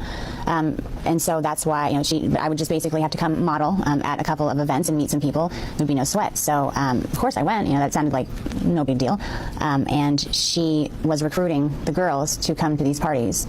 And they all looked, most of them were, my age. There was, maybe a couple girls that were maybe 14 or 15, but it seemed to me like we were all very young, so. Jeffrey Epstein knew that I was 13 years old. When he interviewed me, he asked me to get down to just my panties, and I thought that was weird, but I mean, modeling, maybe it was something about my figure. And he asked that I give him a massage. So and then he asked me my age. He asked me, and I told him, I told him that I was 13. I told him why I was there, and he basically said, well, you'll do. I'm sure that you'll fit pretty nicely here. And then he tried to basically slip himself inside of me, and I pushed him away, and I said, I'm because at that point in time I still believed that there was models, and then there was the girls that did that. Like, I thought there was a separation. So I told him that I wasn't interested in that, but he said that I would do. And as far as Donald Trump, he knew that I was 13, and I believe that Tiffany told him. He seemed to take a liking to me because I was so young, and I was also a virgin. So I don't know. It seemed like he wasn't really into having girls that were liked by the other guys. He kind of, the whole glove, he kind of liked things to be his first, that, for lack of a better term, but he was the one who wanted to get to a girl before everyone else did. Donald Trump knew that I was 13 because the first night that I was there, Tiffany actually suggested that, and she had a whole bunch of different wigs, and I expressed interest in them. I always told her that I would love to walk around with blue hair, and so I tried some on, and there was a blonde wig that she said that looked great on me, so I wore that wig, and Donald Trump had specifically asked about me because I remind him of his daughter, and she said, well, she's 13 as well. So he knew the first time that he saw me, but he took a liking to me because I look like his daughter. The reason I'm coming out now is when it happened originally, I just wanted to forget about the whole incident. And when I saw that he was running for president, I felt that it was my responsibility to come out and tell our country what kind of man this person is. I don't think that he should even be the dog catcher, let alone running the greatest country in the world. After I met Tiffany at the bus station, she took me to, basically went to her house, her apartment, and got ready. I put on a blonde wig because it seemed fun to pretend to be someone different, but we went to the party that I was basically interviewing for, and Jeffrey Epstein was the one that was running the party. He had a quick meeting with everyone that was employed there, and then he had a private interview with me. The first time that I met Jeffrey Epstein, he did try to force himself inside of me without getting the go-ahead or anything, and then it was probably about the third or fourth party is when he basically forced. It was another massage, and it was basically like, it wasn't sex, but there was penetration, and I told him that I didn't want that, but he kind of got a little irritated. So I don't know, there was something about him that I guess I kind of held him, I held a lot of resentment towards him. By that time that happened, I kind of already started catching on that maybe I wasn't there for modeling, and maybe I was just getting used for things, and I felt that kind of held him responsible. I did receive money to go to these parties. After every party, I was paid by Mr. Epstein. There wasn't, out of all the girls that were there with me, most of them were 13, 14. I think the oldest one might have been 16, just turned 16, and she'd been there for a while. It was Tiffany. He likes to watch other people have sex. He's a germ, doesn't like germs, so rather than partaking, he just watches. So, and Tiffany had informed him that I was the virgin, and so I was basically, so it was Tiffany who introduced us. Okay. Second time that I saw Mr. Trump was same scenario. He was onlooking at an orgy, and Tiffany came over to me and said that Donald Trump had requested that I perform oral sex on him, and I'd never done something like that with anybody, so I was a little nervous. So I walked up to him, and he was sitting there very proud, and I just kind of moved in that direction, and he kind of slapped me away and said, "What are you doing? You need to put a condom on." Like I was some dirty filth or something without a condom. Tiffany ran over and handed him a condom and apologized profusely and said that would never happen again. And she looked at me and scolded me basically like a child and said that that's not how Donald Trump always, anytime he touches penis, it needs to have a condom on it or a glove. And especially when it comes to performing oral sex. So I apologized, and then I performed oral sex on him. And once he was done, he hopped up, and that's the last I saw of him at that party. It's like, once he's done, he's out. Mm-hmm. So, okay. Sometimes before some of the things that I noticed that were weird with him was sometimes before the parties he would come over, and Jeffrey Epstein and himself would kind of banter back and forth, and he was Donald Trump was very racist. He said a lot of racist things. Like there was a lot of comments towards Mr. Epstein about being Jewish, and called him a Jew bastard. So that he was cheap, and there were some words I didn't even understand. Something about the shape of his penis being directly related to his mole, or I'm not too familiar with the Jewish tradition, but I'm pretty sure that whatever he was saying wasn't very nice. also referred to, people of Hispanic or, Hispanic name, they called them SPICs, that was around the first time that the World Trade Center had gotten bombed in the 90s. And he was, talking about the towel heads and how, we would just be better off if we, didn't let them in or, basically got rid of every single one that was already here. And I felt it made me really uncomfortable, really, really uncomfortable. He also loved to call black people niggers, and Arabic people he called sand niggers. Damn.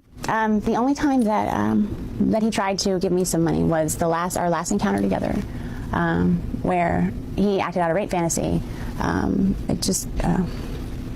was forced to give that money back because Jeffrey Epstein paid us after the party.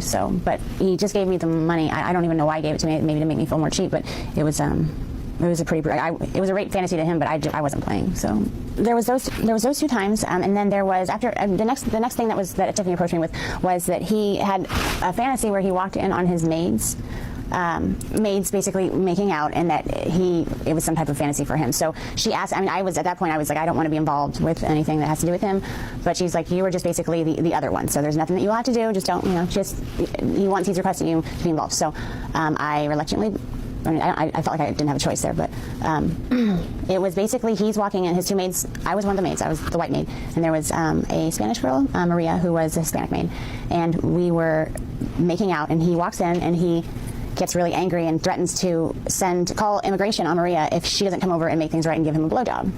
So while she is over there giving him a blowjob, I am just trying to, I'm supposed to look scared, like, oh no, and cleaning up things and pretending like I'm trying to go back to my job as a maid. And then he was so rude to Maria. I felt so bad for her, even though I guess it just didn't seem like a fantasy. It didn't seem like it's the weirdest fantasy.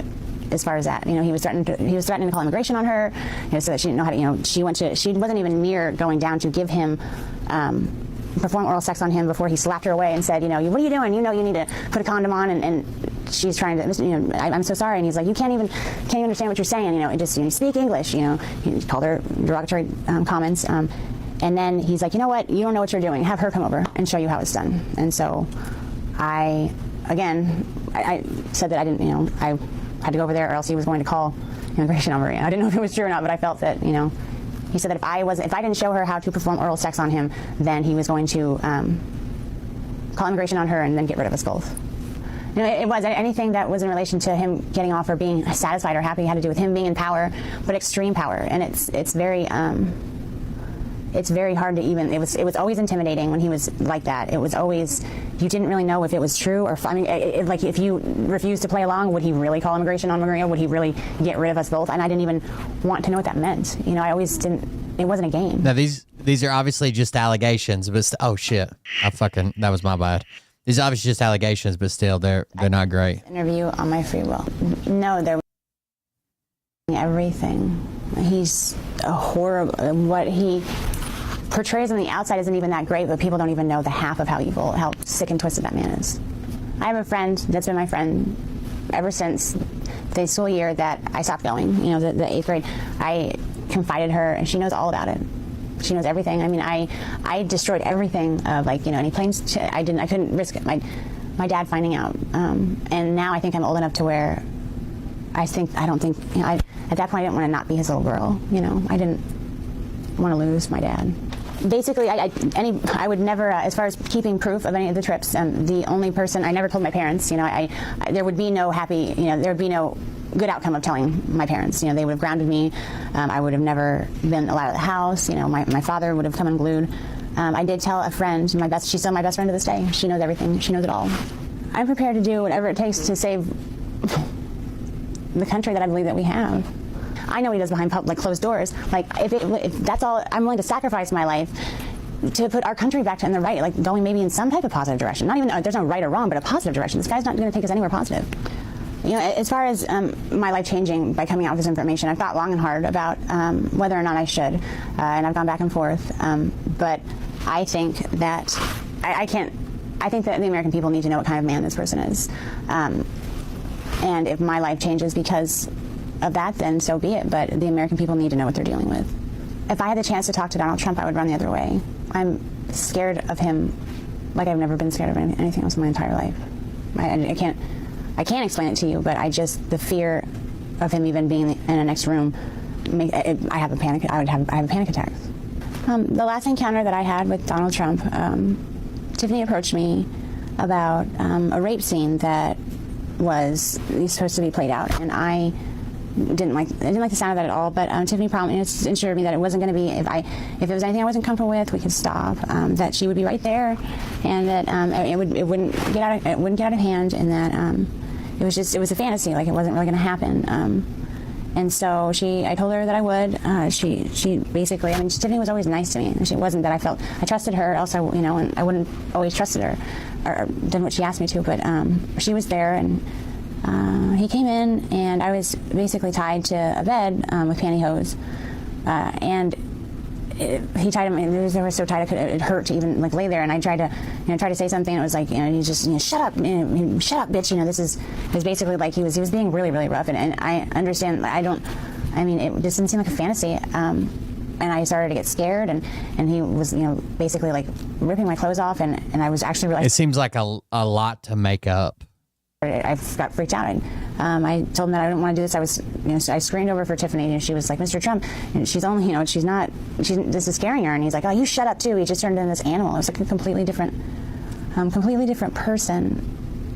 It was like everyone in the room was scared of him. And but it can happen, right? Madison Marquette made all of her shit up. I was, it was like I couldn't do anything about it. And he ripped off all my clothes, and he started to basically have sex with me, and I was screaming because I'd never had sex before. It was my first time, and Tiffany was yelling at him too. She was saying that I was a virgin, and he told us to just shut the fuck up, and just basically took my virginity while I was crying and telling him to stop, and that's basically begging for him to just stop. And Tiffany didn't know what else to do either.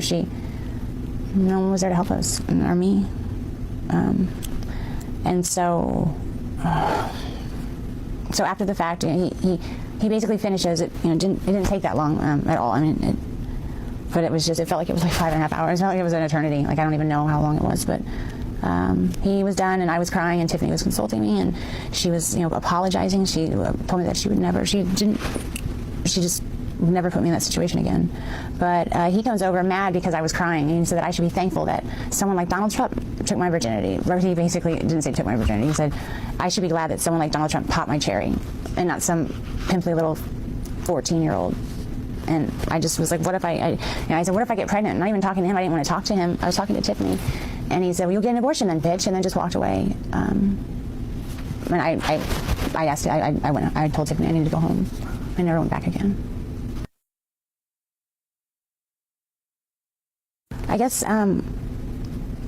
it's for you to decide, if I don't have any kids myself, because I'm afraid to have kids because who knows what kind of damage I can get into. But if you have a 13-year-old daughter and would you be okay with the person who's running our country doing that to your little girl? And I don't know. I just want people to know. I think that I have a faith in our society that we'll make the right choice. He seemed to be taking great pleasure in dominance and control, and just the more I screamed, the more I got scared, the more he was enraged and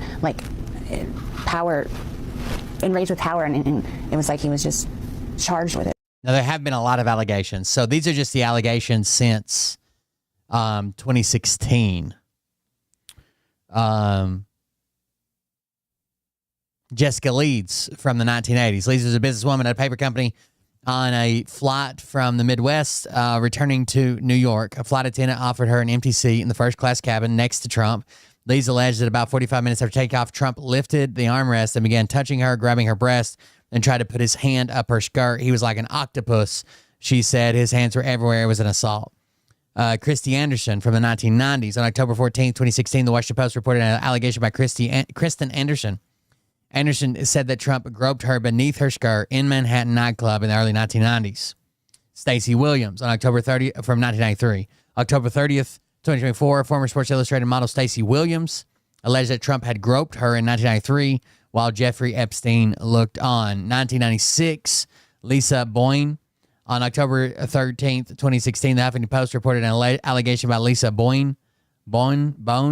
Lisa Boyne said Sonia Morgan, then Sonia Tremont, invited her to a dinner with Trump modeling agency agent John Casablancas and 5. That's the one that started the new look or whatever it was called. And 5 or 6 models.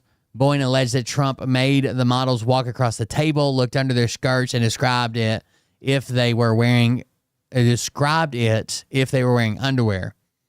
Morgan told the Huffington Post that the dinner took place with those participants. Did not recall lewd behavior by Trump and said, "But I have been known to dance on tables." Boyne said she called her roommate Karen that night to inform her about the incident. The Huffington Post contacted Beatrice, who denied such call. Kathy Heller, 1997, on October 15, 2016, The Guardian reported an allegation by Kathy Heller that she was grabbed and kissed by Donald Trump 2 decades earlier in 1997. Heller said that in 1997, she met Trump when she was attending a Mother's Day brunch with her children, her husband, and her husband's parents at his Mar-a-Lago estate. Her parents-in-law were members of the Mar-a-Lago. Heller was introduced to Trump, who became angry when she avoided a kiss. He then grabbed her. When he tried to kiss her, she turned her head. Trump kissed her on the side of the mouth for a little too long, and then he left her. Heller's husbands and children were present during the event, and they have corroborated this entire story. In the summer of 2015, members of Heller's Mahjong group heard Heller's account of the 1997 incident. This was not long after Trump announced his candidacy. Temple Taggart McDowell in 1997. In May 2016, the New York Times reported allegations about Temple Taggart McDowell. McDowell, who was Miss Utah, USA in 1997, accused Trump of unwanted kisses and embraces that left McDowell and one of her chaperones so uncomfortable. Again, Miss Utah, but she's has a chaperone with her as she's underage. According to McDowell, that she claimed that she was instructed not to be left in a room alone with him ever again. According to McDowell, a chaperone had accompanied her to Trump's office. The incident occurred in Trump's first year of ownership of the Miss USA contest. Amy Doris from 1997, former model Amy Doris, said in 2020 that she and her boyfriend Jason Ben attended the 1997 U.S. Open with Donald Trump, who Ben described as his best friend. She alleges that Trump groped and kissed her without her consent at the event. She accused Trump of forcing his tongue down her throat, touching her all over her body, and holding her in a grip from which she could not escape while ignoring her pleas to stop. His hands were like very gropey and all over my butt, my breasts, my back, everything, she said, recalling how he used his teeth to try to force his tongue in her mouth. I felt trapped. It felt like there were tentacles, again, describing him like that, on me that I could not rip off, she said. I was trying to get his arms off me, and they would not come off because I wasn't strong enough. The Guardian confirmed that she told her mother and a friend in New York immediately after the incident, and that she had told her therapist and several other friends about it over the years. Trump denied these allegations, of course. Sorry,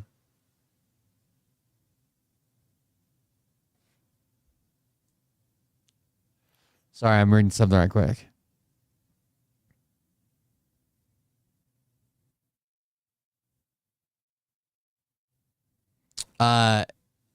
Karina, Virginia, on October from 1998. On October 2016, press conference with attorney Gloria Allred, yoga instructor and life coach Karina, Virginia, said that in 1998, Trump grabbed her arm and touched her breast. Virginia, who was 27 years old at the time, was waiting for a ride at the U.S. Open in Queens, New York. She said Trump, whom she had not met previously, approached her with a small group of other men.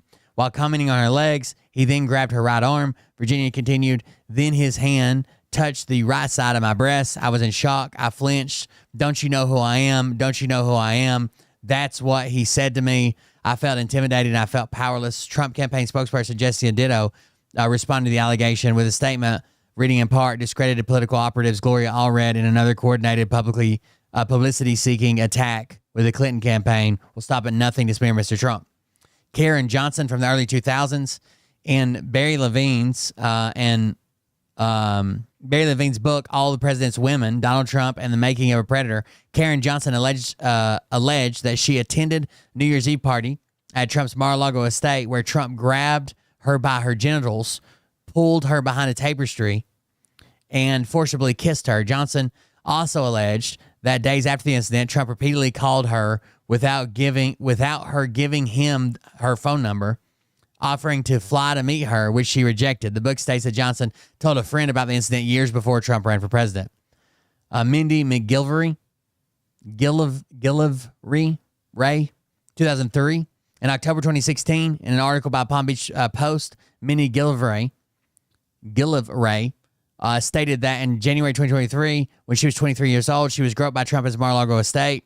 She said, all of a sudden I felt grabbed, a little nudge. I think it's my friend Kevin Davidoff's camera bag.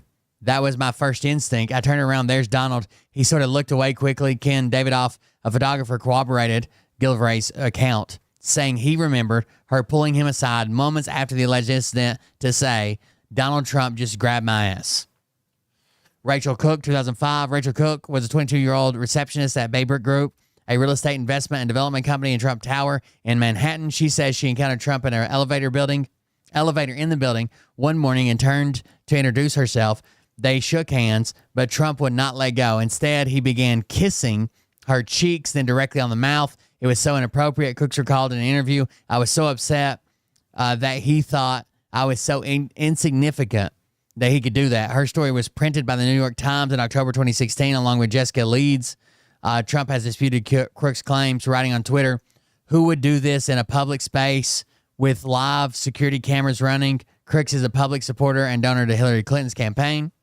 Natasha Stoynoff, 2005, Canadian author and journalist Natasha Stoynoff, who wrote for People magazine and previously the Toronto Star and Toronto Sun, went to Trump's Florida estate in December 2005 to interview him and his wife, Melania. While there, Trump gave Stoynoff a tour of Mar-a-Lago estate. She says that during that tour, he pushed her against the wall and forced his tongue into her mouth.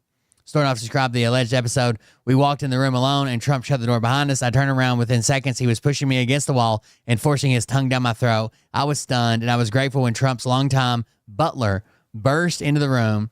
A minute later, I tried to unpin myself. Stoynoff composed herself and conducted the interview, after which she said Trump repeatedly told her, we're going to have an affair. I'm telling you. I can feel it. Melania was also interviewed for that article. Trump sent out a tweet on October 13, 2016, in which he said it had not happened and wondered why she had not mentioned the event in her People article in 2005. Stoynoff responded that she had become angry when Trump denied assaulting women during the presidential debate and was triggered by the release of the Access Hollywood recording early October. Until that point, she said she had conflicting emotions common among victims of assault, combined with embarrassment and confusion. J.D. Heyman, People's deputy editor, said it was disorienting for her. She felt a great deal of worry and distress about it. Then she felt angry. That same day, Melania's lawyer demanded an apology from People magazine, stating that Melania did not say some or all of what was quoted in the People article, but Stoynoff published on October 12, 2016. Melania specifically denied Stoynoff's claim that she'd run into her on Fifth Avenue following the article's publication. In an interview with Anderson Cooper that aired on October 17th on CNN, Melania denied having crossed paths with Stoynoff on Fifth Avenue, as stated in Stoynoff's article. The following day, People published the account of Lisa Hers. Hers says she witnessed the sidewalk encounter between Stoynoff and Melania. Hers accounts corroborated that of Stoynoff. October 18th, People produced 6 corroborating witnesses who said Stoynoff had recounted the incident to them around the time it occurred. The 6 witnesses were 2 editors from People, Mary Green, Liz McNeil, a professor of journalism, Paul McLaughlin, a co-worker, and 2 personal friends of Stoynoff. Next person, Jetty Huddy, 2005 to 2006. In early December 2017, the reporter Juliette Huddy said Trump kissed her on the lips when they were in an elevator in Trump Tower with Trump security guards in 2005 or 2006. Regarding this incident, Huddy said, I was surprised that he went for the lips, but I didn't feel threatened. Whatever. Everything was fine. It was a weird moment. He never tried anything after that, and I was never alone with him again. Jessica Drake in 2006. In October 2016, Jessica Drake and attorney Gloria Allred had a news conference in which Drake accused Trump of having sexually assaulted her by grabbing tightly in a hug and kissed her and 2 acquaintances nearly 10 years prior. Drake, an adult film actress and sex education advocate, said she met Trump at her company's booth during a charity golf tournament at Lake Tahoe in 2006. Drake claimed she was invited to meet Trump, who was married at the time, at his hotel suite. She was uncomfortable going alone and brought 2 friends. Describing the meeting with Trump, Drake recounted, he grabbed each of us tightly in a hug and kissed each one of us without asking permission. Drake said she and her friends left the suite after 30 to 45 minutes. Shortly thereafter, Drake claims she received phone calls from Trump or his associate requesting that she join him in his suite for $10,000 and offering to fly her on his jet back to Los Angeles. She declined his offers. During the news conference, Drake said, "I'm not looking for monetary compensation. I do not need additional fame. I understand that I'm being called a liar or an opportunist, but I will risk that in order to stand in solidarity with women who share similar accounts." During this newsroom conference, Gloria Allred held up a picture showing Trump and Drake standing together at the time. In response to the Drake allegations, the Trump campaign said her story is false and ridiculous. The picture is one of thousands taken out of respect for people asking to have their picture taken with Mr. Trump, but Trump did not know Drake and would have no interest in even knowing her.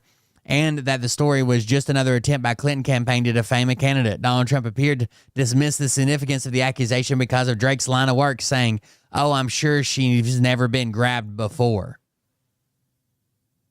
Oh, I'm sure she's never been grabbed before. So not saying I didn't do it, saying, oh, she gets grabbed all the time. These are just the allegations that came out since the Access Hollywood, and he came out and ran and said in the debate that he's never assaulted a woman, never pushed himself on a woman.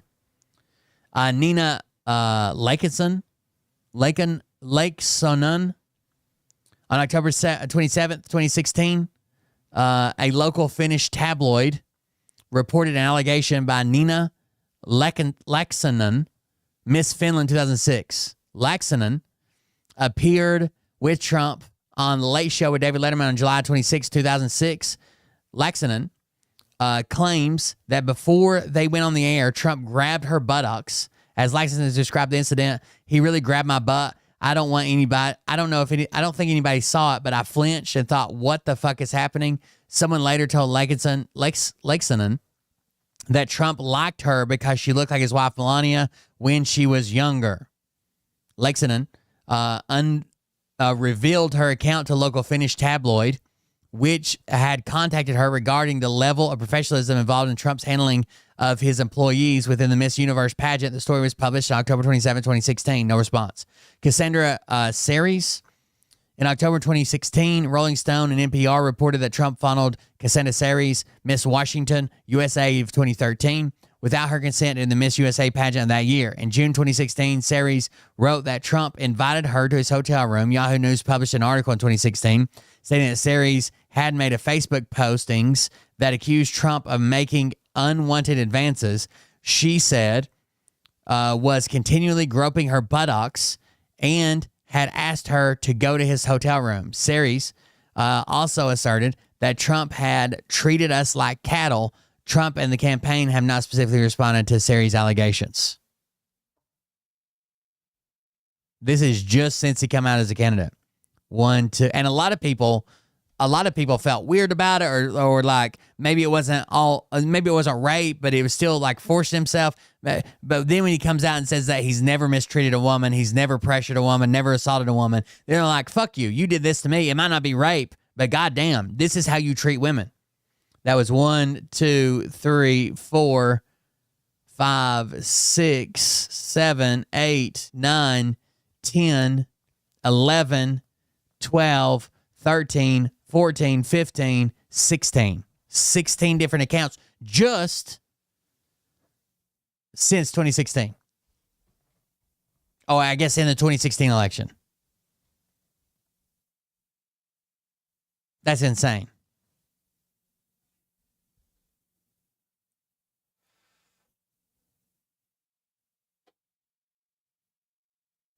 Crazy. It was scary. My experience with Donald Trump has made it to where I. By the way, Trump is now arguing on Truth Social with India and Russia, because that's the thing to do. Wow. Canada has just announced that it is backing statehood for Palestine. That will make it very hard for us to make a trade deal with them. Oh, Canada.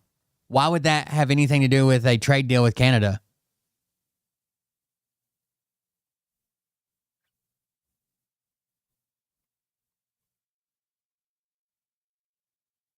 Here it is. Now, Medvedev,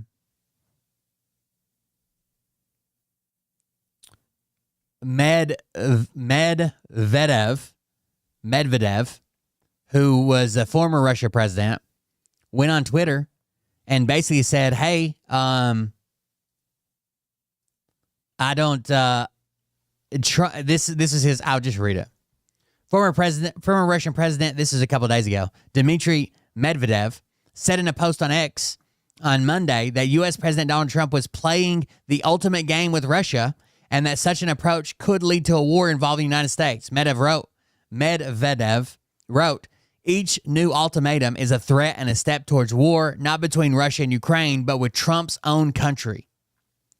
Trump said on Monday that he was disappointed in Russian President Vladimir Putin's failure to end the war in Ukraine and that he was reducing a deadline to agree to a peace settlement from 50 days to 10 or maybe 12. And then he tweets this. I don't care what India does with Russia. They can take their dead economies down together for all I care. Again, this is, I wouldn't care if this is a guy like I went to school with on Twitter, right? This is the fucking president of the United States. They can take their dead economies down together for all I care. We have done very little business with India. Not true. Their tariffs are too high, among the highest in the world. Likewise, Russia and the USA do almost no business together. Let's keep it that way and tell Medvedev, the failed former president of Russia, who thinks he's still president, to watch his words. He's entering very dangerous territory.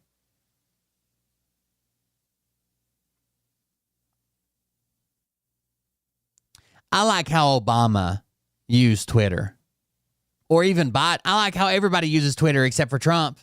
The reason I pointed out Obama is because that was when it like first became popular or whatever. Like he did some videos. He did some small jokes. He went on and he did that. I don't know if you guys ever remember. He did this really funny video where he had an Oreo and he couldn't like dunk it down in the milk because the milk was too deep in the glass. And he's like, thanks a lot, Obama. Like, you know, silly stuff and professional announcements that his PR team put together, right? Or liking his wife's photo or something like that. You know, what the fuck is this? We have a lunatic at the wheel.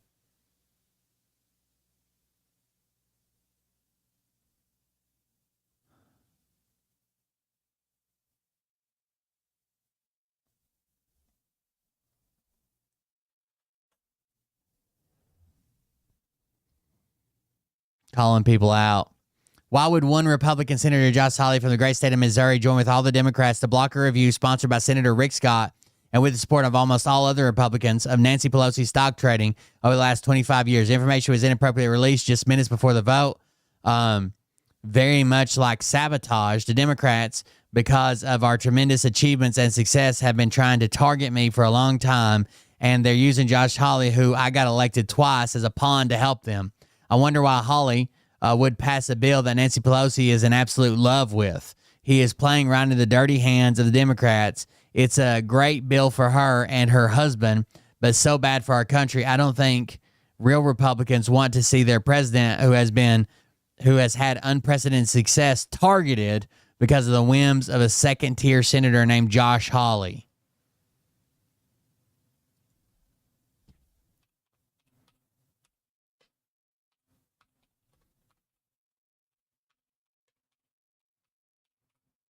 Like, it's insane, dude. It's insane that this guy is loose in the real world. And not only is he not being chased down by men in a van with a big butterfly net, he's running the country.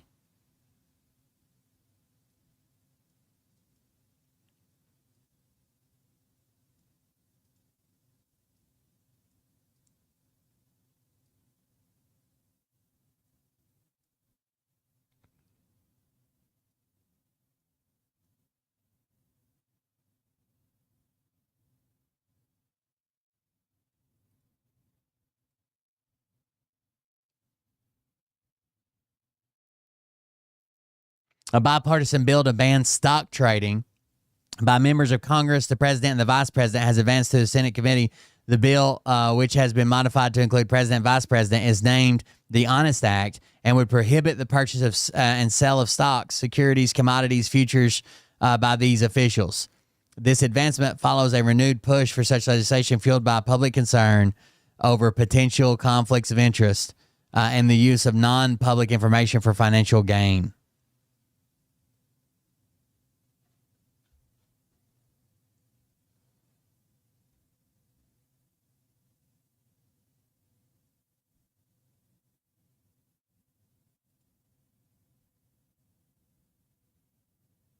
Then it says the bill passed the committee with a carve out for Trump. Is that right? Hawley's Honest Act.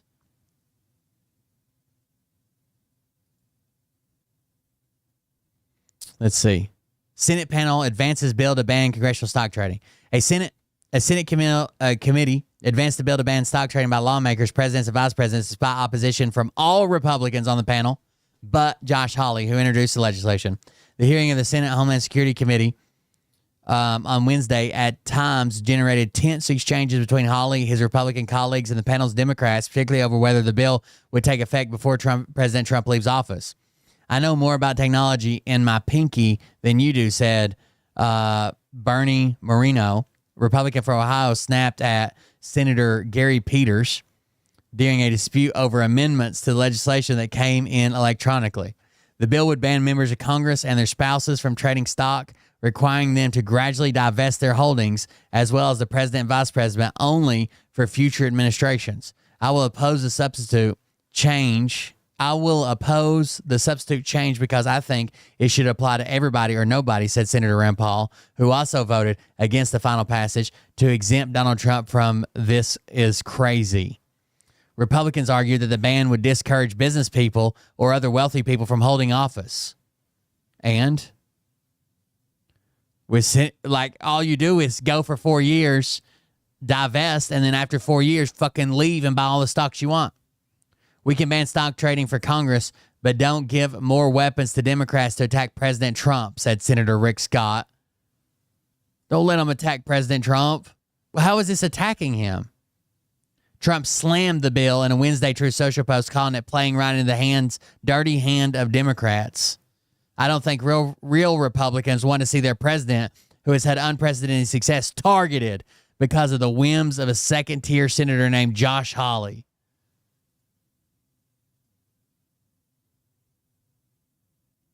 It's unclear whether the GOP leadership will even allow the bill to go to a vote. A similar bill passed the same committee last summer, but never made it to the floor because the Republicans didn't bring it up.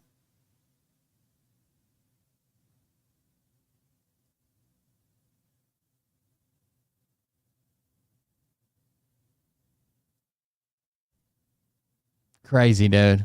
Crazy world we live in. By the way, if you didn't get a chance to watch this debate, it was pretty awesome. Here's just, I think there should be like a little section of just like clips at the front here. If you wanted to, I'm not asking if I wanted to. I could. I'm asking your. This was on the same channel I was on, Wick, but the next night, and basically it was like, should the Democrats open arms embrace the far left to win elections, or should we shun them to win elections? If you wanted to, I'm not asking if I wanted to. I could. I'm asking your opinion. I'm not asking. Wait, my co-host is Marcy Leninist. Ask her about her political beliefs the next time you're streaming. What's your evidence of that? Prior conversations. What do you mean? What is your evidence of that? What did she say? I don't have the fucking VOD offhand. Are you serious? You need me to have the VOD? You want me to have the exact VOD right now? Tell me what you said to you, bitch. No, I'm not a socialist. I'm a communist.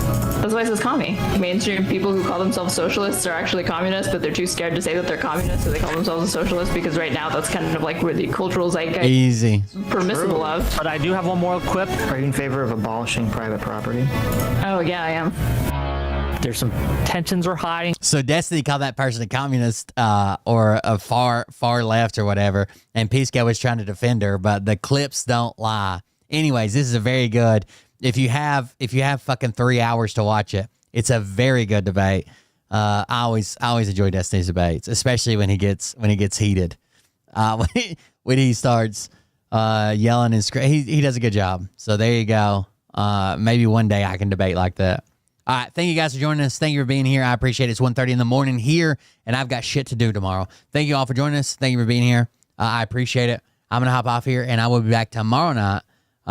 You guys have a good one, and I'll see you on the next one. Support the show at buymeacoffee.com/coldbeer. I shared the link to this video if you want to watch it or fall asleep to it or whatever. It's pretty good. And buymeacoffee.com/coldbeer, and we'll see everybody tomorrow. Have a good one, guys. We can stop praying that Itsuko gets washed out to sea and then gets rescued by a U.S. Navy vessel and is presented in front of Trump to be dismissed and deported back to Japan. It's not happening, okay? We tried our best. But I can tell you this about if this douchebag happens to see this particular... I go watch those jet ski videos. ...balls to call out the people on this planet by name. I wanted to see a big hook off a Navy vessel pick her up by a life preserver, soaking wet, and then like Trump saying there, and he's like, "Get out of here." I thought that'd be funny. Get the place in the best, you know that stage is set. You better buckle up, cause you ain't seen none yet. Here we go, I think I started some shit. Piss them off, it's about to get lit. Get the place in the best, you know that stage is set. You better buckle up, cause you ain't seen. That's one of those hibachi Mexicans. Get them out of here. I came equipped. 6 cents for the stupid shit. Where my true believer?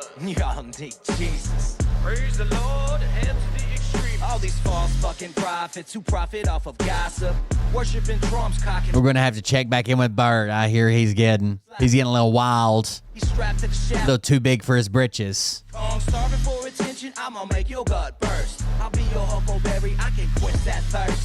Baby eating lizard people, alien sex. What's next? Trump in a dress, fucking Flynn on his desk. A retard. There was a guy in my town that was a Mexican redneck, and they called him Rednexican. The Rednexican. Shit. And then there was another guy that was friends with him, and he wore jeans so tight that kids in school literally started calling him camel toe because it like split his testicles and you could see a camel toe in some of his jeans. Like Wranglers, like, I don't know, that was a cool thing for these people. And his mom didn't know what it meant, and we all showed up to his 18th birthday, and his mom got a birthday cake that said "Happy Birthday, Camel Toe." I found some of his meat rockets. I strapped them to my shoes and then I flew through the roof. I found myself in orbit strapped to an F-16. High on amphetamine with Trump in between. Put on a light coat of baby oil and saluted the troops. He tapped me on the shoulder and said, "This is gonna be it." Whoa, wait. Stop. What? I'll get my files. Wait, what are you doing? Stop. This was like, not like, Seriously. you know, like some guys wear like tapered leg jeans. They almost look like girls' jeans. These are like cowboy Wrangler style, whatever. Wrangler jeans that have the leather thing on the back and Wrangler's written like in a rope in cursive. Here we go, I think I started some shit. I had Walmart Wranglers. They weren't the same. Get the place in the best, you know that stage is set. You better buckle up, cause you ain't seen none yet. You had to go to the Western store to buy the good Wranglers. I got the secondhand Wranglers or something. Now things are getting rocking, he was doing so well. It's all over, hands on his shoulders, they ringing his bell. You got Frog News Network doing Oh my God. research, they be working copy on Cox that came first, 9th inning, second string, and they acting like they know hitters. Assholes throwing bullshit, sending runs to the shitter. All this nonsense on my conscience, it's hard to sleep at night. Who the fuck is in my window with this time of the night? These parasites, these leeches, with all their secret meetings, teaching all you fucking cretins about baby eating heathens. Believing in reasons with no meaning is bullshit. Will Bird motherfuckers out here busting the grifts. Here we go, I think I stopped. We had a store that was just fucking expensive. It's called, so you could get them. That's not the store. What's the name of that? Seen none yet. Here we go, I think I started some shit. Piss them off, it's about to get lit. Get the place in the best, you know that's Wiseman's. We bought all our shit at Walmart, right? none yet. Wiseman's was just fucking like a Western outdoor store. Shit was just expensive. Aviator glasses in your mother's basement, and I won't even give out. Have a good night, guys. Because that's really pathetic.